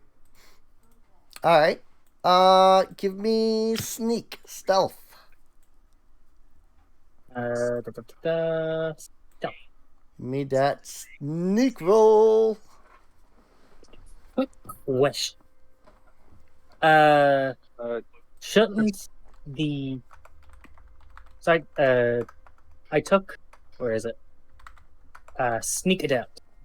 Shouldn't that disable the armor check penalty for sneak rolls? I have absolutely no idea. Oh wait, no, that's the wrong thing.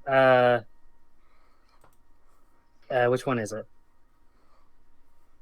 One of these abilities. Swift. Think it up to something. What is Oh, armored stealth. When you wear non-noisy armor, which you are trained, your penalty to stealth is reduced by, or check is reduced by 1 to a minimum of 0. So that reads to me that it should remove the armor check penalty, right?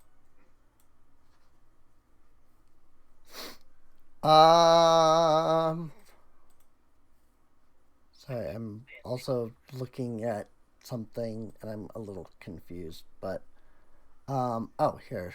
This is what I'm looking for. And itself.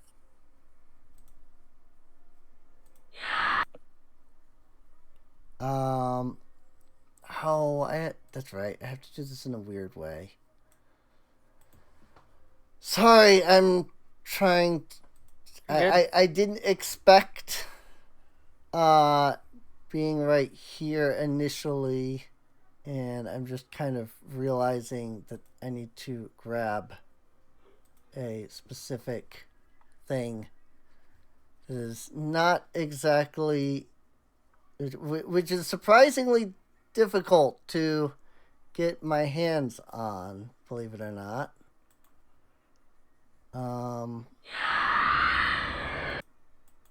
Thank you. I really don't want.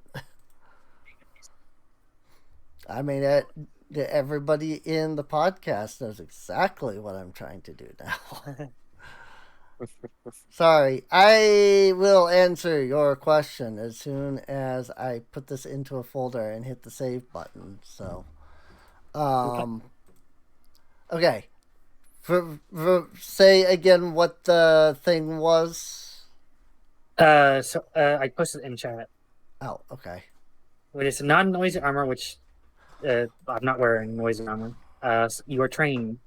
Your penalty to stealth checks is reduced by 1 to a minimum of 0. So would that remove the armor check penalty for stealth?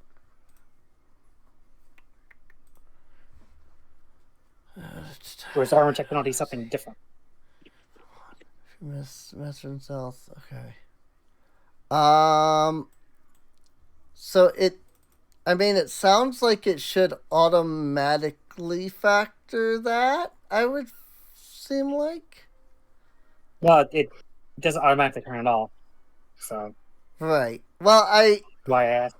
Oh, okay. Oh, it's. Yeah. that seems like it should. Let me... And you don't have to take this roll. I just want to click on the stealth. Non-noisy armor with which you are trained. Your penalty to stealth check is reduced by 1. If you're master in stealth, the penalty is 2. And your armor... Let's see, what is it that your armor is again? It's just invisible leather armor? Or it's just Yep, leather basically. armor, which... So, the leather armor... Yeah, the leather armor isn't noisy. So, yeah, it should remove that -1. So, it wouldn't give you any Oh, bonuses because Right. the penalty is only 1. I mean, And it only even then, it says reduces it the can't reduce penalty? it below 0. Hmm? So, Yeah, to it said it can't. yeah. Yep. But Okay. yes, Oh, that by should the way, work fine. as we were coming down the corridor, Kona teleported her sword back to her again. So Alrighty. That do make sense. This file may not work because it is an OGG file. Now, according to this, maybe I didn't.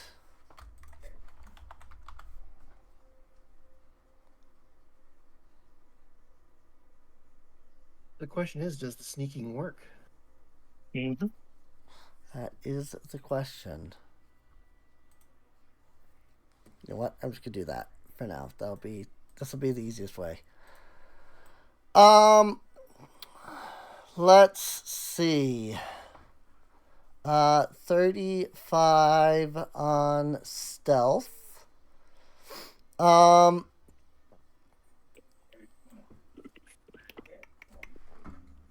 The answer to that would be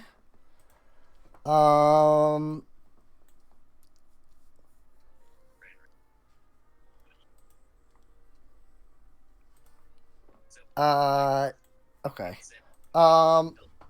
So you attempt to walk slowly and quietly, daintily.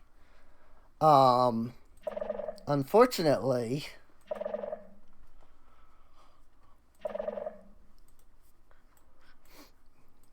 the ground still sounds with each step that you take.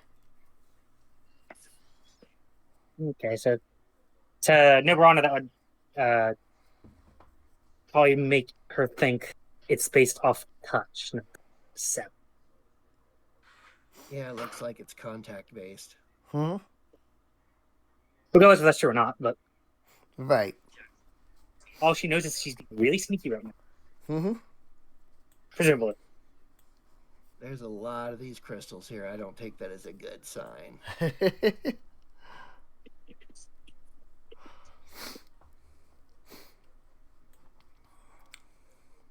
Is there anything else in the room beside the crystals?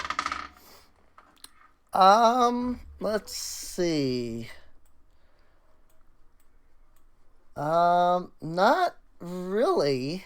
I mean, the crystals do seem to be largely collected in the southern side of the cave.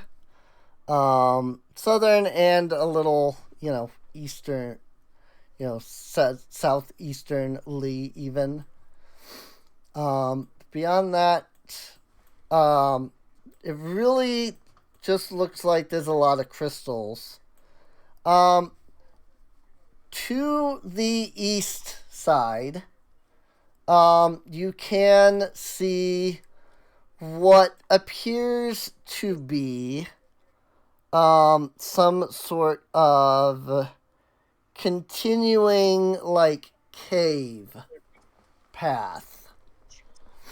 over this way, which the vision has done a weird thing with that. That's really interesting. I don't know why.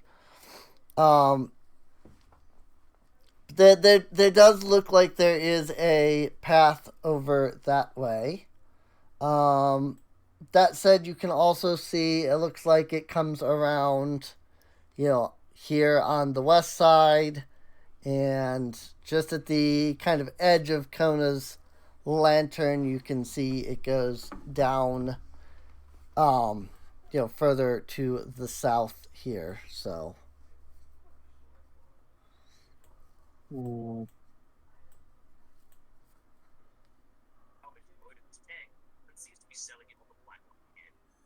And it just kind of leans back to start motioning everyone forward. Mm-hmm. Like, let's take it slow. As far as Nobron can tell, she's still going to be trying to be quiet, but given that the noise is seemingly constant, anything they come across would know that she's near. It could still be hidden. Hopefully, maybe. Right. She doesn't know what the warden is. They were not helpful in the slightest. Right. It do be that way. I don't know what I was trying to say something, and then my brain was just like, nope, no words. That's what I was about to say. Might as well try another seek check. Sure. They'll do it. They'll add +2 for Don's racial bonus. Where I did think we should all Ule stick go? pretty close.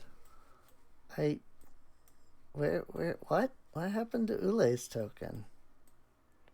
She has completely vanished on my screen. She was back in the ring, wasn't she? Wasn't she back in the... Oh, do you mean like on the map? Yeah. Because she was back in the ring, so... Yeah. It's just like her actual token has just vanished. I had her token on the map. I just had it on invisible, and now it's just gone. If I put Ule back down, am I gonna get an Ule too, or am I just gonna get an Ule? Let's find out. I just got an Ule. Maybe I accidentally deleted it somehow. Weird. Well, I got Ule's token. Maybe you control X when she was out of bounds and copied over without pasting. I don't know. I do not know. I mean, if I drag Ule over here, am I gonna find a token just somewhere along here? Just all of a sudden? No? Nothing? Nothing at all? She's just... Nope. I don't know. Yeah, her original token the back rooms. Her original token has just vanished. She's apparently in the back rooms. Yeah.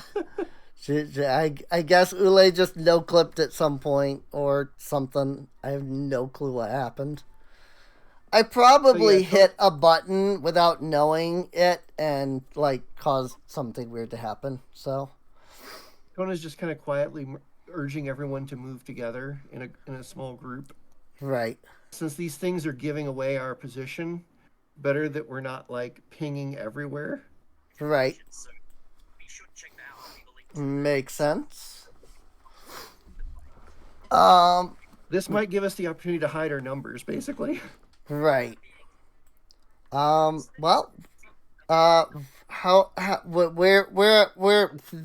where are you going? How are you going? Don't forget, Don was wanting to do a seek. Oh yeah, Don was wanting to do a seek. That's right. I remember that. And add +2 for his background bonus. Well, not background, but heritage. Right. Okay. That's just what?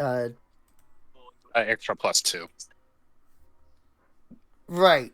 No, I meant that's just a perception check, right?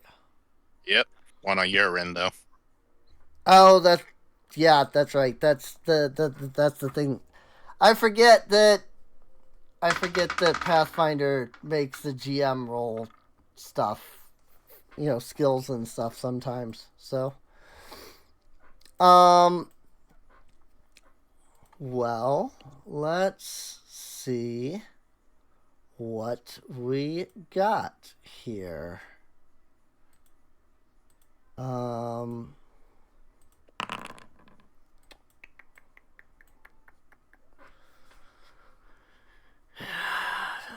Okay.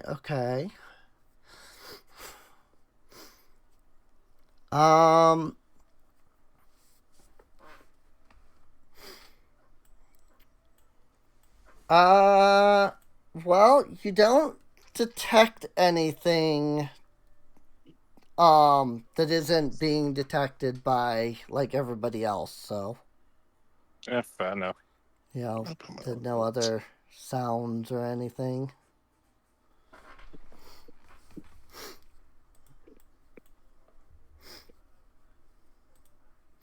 So, All right. but yeah, okay. So, how do, where do? Let's move into the middle of the room so we can get a clearer view of things. Alrighty.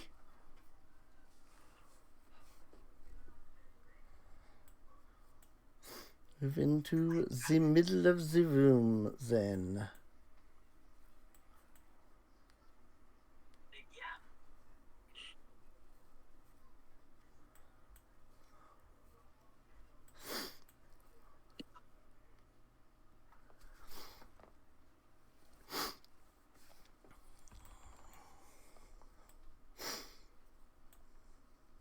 So I guess that stealth roll is pretty much being, if I'm wrong, just matching everyone's footsteps. Right. Yep, the idea is to move together. Move together. Yeah. What the? Okay. Ule's token has reappeared. I don't know. I have absolutely no idea what happened, but I happened to glance up and I saw 2 Ule tokens. I was like, okay, I guess she was there somehow. But yeah. And then everyone can move up with Kona. Move up to Kona. This is just to get visibility on the whole room. Right.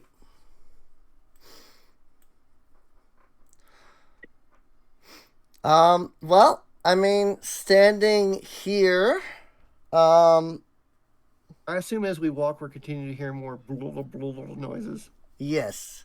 As you're walking, you get the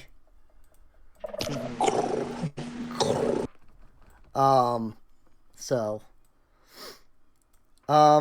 you arrive. You get near, this portion, the center of the room. You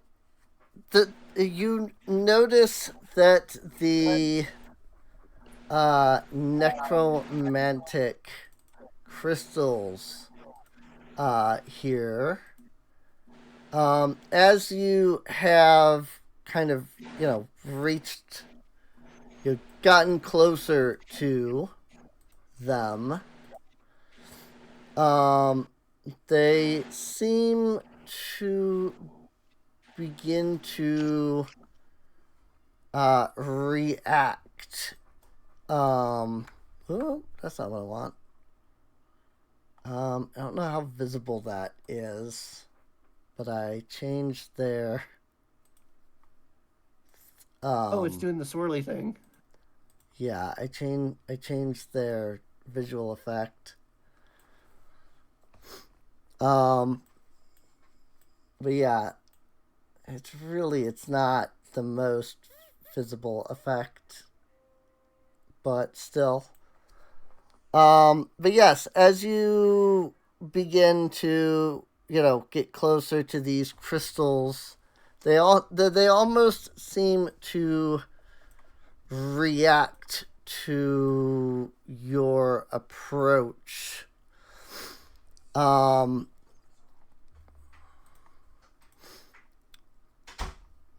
me.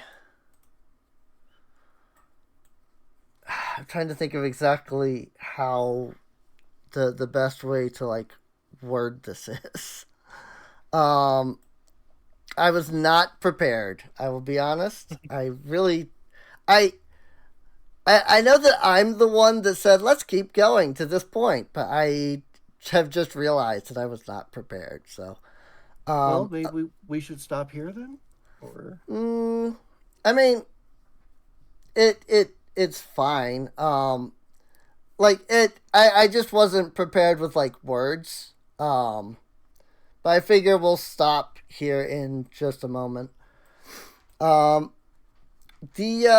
crystal, as you begin to grow closer to the crystals here, and you start to reach the center of the room. The crystal's light changes and begins to swirl. The ground around the crystals almost it takes on this almost fluid like texture. Have you ever seen using like air to make like sand act like it's a fluid and like waves and stuff? Yeah. It kind of looks like that. Like the ground has suddenly become. I know the effect you're talking about. So yeah. Okay. The ground has kind of suddenly become this like mushy, almost fluid like thing. Kel, Yes. in your mind, you hear Ule call out, "You better summon me quick! I think it's coming!" Yeah, Cal's going to rub the Whoa, ring and what the all right, frick? out you come. Oh, I see what. Oops. Game paused. Yeah. So I had a thing, so that if people's tokens step on a certain set of squares, it would like stop you from moving and like focus on it and stuff like that. Well, I accidentally just dragged Ule through those squares, and so it stopped and suddenly focused, and I was like, okay, that's not. I didn't mean for it to work on me. You call to summon Ule, and just as she is starting to appear from the ring, you hear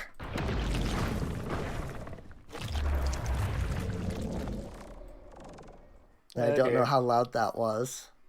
Hopefully it was loud enough. It was all right. Yeah, it was fun. Maybe a little louder would have been nice, but Little louder? I mean, I can make it louder. there we go. Yeah. Ooh, there we go. Oh no. Rising from the ground That looked cool. comes a massive creature standing almost 20 feet tall. This creature with very long, lanky arms and very long legs. It Leading- looks like a fusion between the warden from Minecraft and an Enderman. I like it. This is some Dark Souls shit. I'm all over this. Right. Leading into the. Looks more like something out of Metroid Prime. You're playing Dark Souls while I'm playing Minecraft. Two completely different games. Right. I'm just thinking of Metroid Prime. You know what's really funny? What? This is from FF14. What? Hey, really? Yep. Oh yeah, you could tell from the barrier in the background. Yep. That's That's pretty cool though. that token. The Where is image this that from? I'm Palace using of the is. Dead? Hmm? There's this guy from the Palace of the Dead? Where's he from? Level 61 dungeon. Stormblood. The only Stormblood dungeon I actively remember is Shisui of the Tides and Alamigo.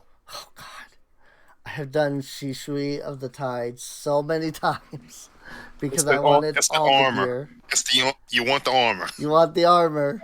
There's so much armor. The Siren Song Sea? Yes, Siren Song Sea. He's the second boss, the governor. Oh, the governor! God, it's been so long since I've played Stormblood. Yep. I saw that when I was going through Stormblood, like like a year ago. And I was like, I need a picture of that. And so I was surprised when I was like, hey, mind if I get a screenshot of that? And like the group I was in was like, sure. And so they like stopped and let me get a screenshot before they pulled the boss. I was like, yes, I love this. Nice. I actually have used this once previously in another campaign. I don't remember. But it was the Warden. It was called the Warden in that campaign as well. So, so yeah, this thing is, like I said, 20 feet tall. Its arms are nearly as long as its body. Its face and its chest emit this hollow soul glow. Almost like there are like souls inside of like its body that are like moving around and things like that. I didn't think about it. I would have grabbed the Warden heartbeat sound effect, but I just realized I don't have that. But you can hear like this, pounding like heart coming from its chest. Despite the fact that there's very clearly no like veins or blood or anything like that to this creature. You might believe Jimmy completely useless. Ooh. It lets out a horrific roar. And that's where we'll break it. We'll jump into combat with the Warden at the beginning of next session. Heck yeah. So, minor question: Okay. do those eyes actually look functional? Is he blind like the Noah Warden? They look like eye sockets, like what you would see in a skeleton. And they seem to be able to see despite, not having eyes. Granted, as I did post in the Sunday chat, we do know why skeletons can, find each other. My skeleton will not be joining you, good sir. Where was that? Did I post that in the Sunday chat or did I post that in the general chat? I think general.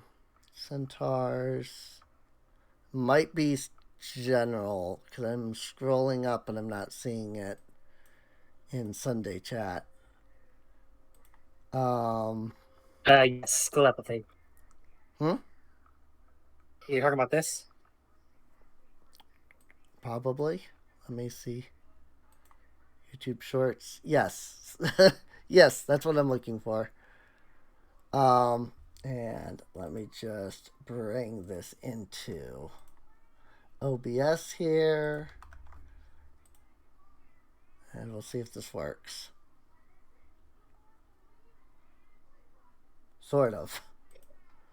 Ever think about how skeleton enemies in video games know your location, despite having no eyes or ears? Yes. The skeleton that's inside you is communicating that information to them telepathically. Skelepathically. It wants to be free. It wants to be free. Skelepathically. I have never heard this word, and now that I know this word, I think you're correct, and I don't like that. When someone says I feel it in my bones, that means that they're probably communicating skelepathically. You've forever altered every Dungeons & Dragons game that I have going forward. That's what you've done. Ever think about how skeleton enemies Yes. So yeah, I just played the short over through OBS there so that people could see it. But yeah, if people haven't seen that, I think all of you have. But if you haven't, you can click the button, the thing there that Adam replied, and you can see the thing. I like Thor; he's awesome. And I'm sorry, but skelepathically is just like the best thing that I have ever heard, and I love that. So whether or not the eyes are functional, I can't say. It could, be that it is communicating skelepathically with your bodies, but it definitely, I can say that after it does its roar, it does look like its head faces straight towards your group. So. Well, tune in next time to find out if its eyes do work, because Kayla's sure going to test it. Right. Indubitably. If they don't, I have had thought of just a hollow sound to make it go somewhere else. Destruct. Yeah. I was gonna say Tenpenny could, run off in a different direction. He can be summoned back in a week. Right. But we will see. Yep. We will have to wait and find out next time when they face on Dragon Balls. Wait. I'm serious. So if we're doing this Final Fantasy style, Kona, I need you to get in front of the boss, grab its attention. Dawn, you get in the side, I'll get in the back for positionals. And Sharkan and Ula, you are our two healers. Yeah, of course. See, the problem with that is Ula is the black mage. She has 0. She is DPS. Yeah. Magical well, DPS. I mean, I suppose she is barred, right? Like canonically in this game, she is barred. But yeah, she has no healing. All of her stuff is damage. Okay, so dizzying colors, vicious jealousy. A bit of a weird party. We've got 1 tank, 3 DPS, and 1 healer, but it'll work. Right. I mean, that's just PvP. I mean, that's that's World of Warcraft dungeons, so makes sense, right? I would kind of make an argument that Conan is both tank and DPS. Tank and DPS. So she's Gunbreaker. She's a tank, but she's basically 3 DPS and a trench coat. It's so true, though. It's so true. I main Gunbreaker, so I know. It's 3 hunters, a warlock. 3 hunters, a warlock, and a titan. I would argue that Cal is kind of in between a hunter and a titan.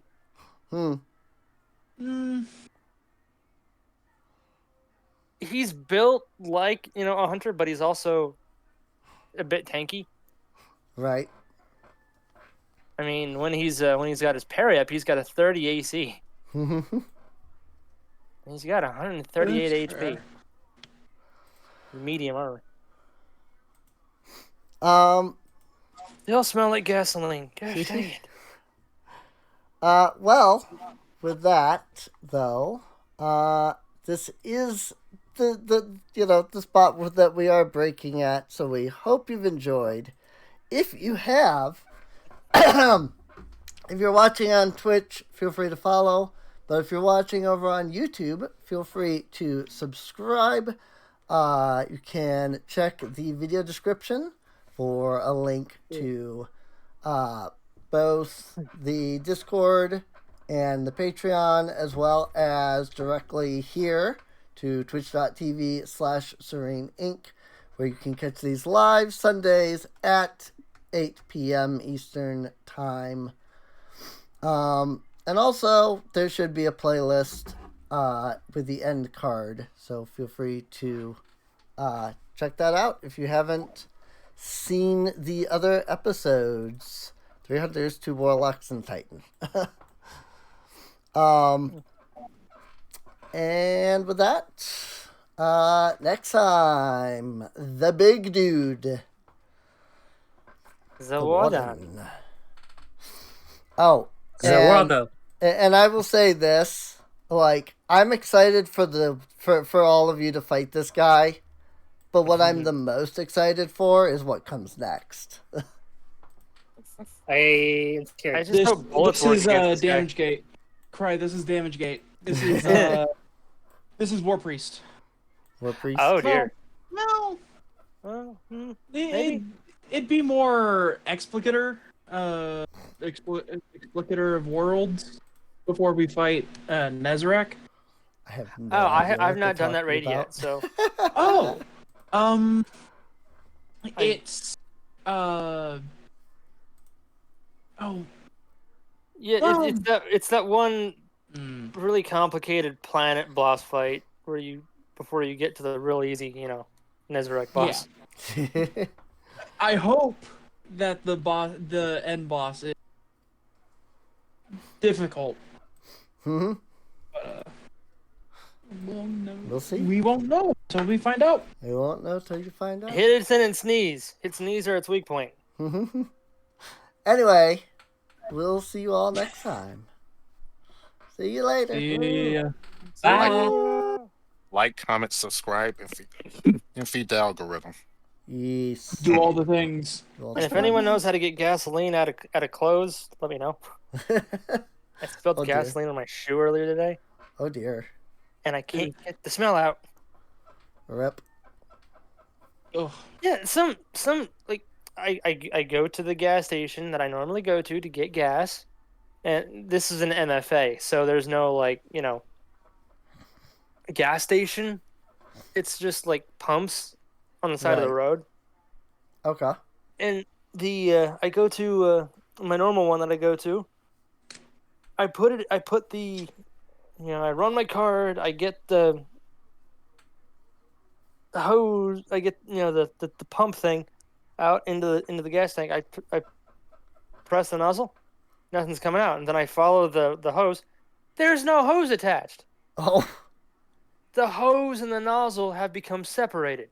I look in the nozzle or the hose. There's a little metal spring. It broke. It was broken. So somebody drove off with the nozzle in their thing and broke the dang thing. Oh no. Yeah, I was kind of pissed because I was trying to gas up and bits of gasoline spilled on my hands and my shoe. And I even tried to go to the other pumps in the area, in the place. Those weren't working. So because this thing goes broken, it screwed up the entire gas station.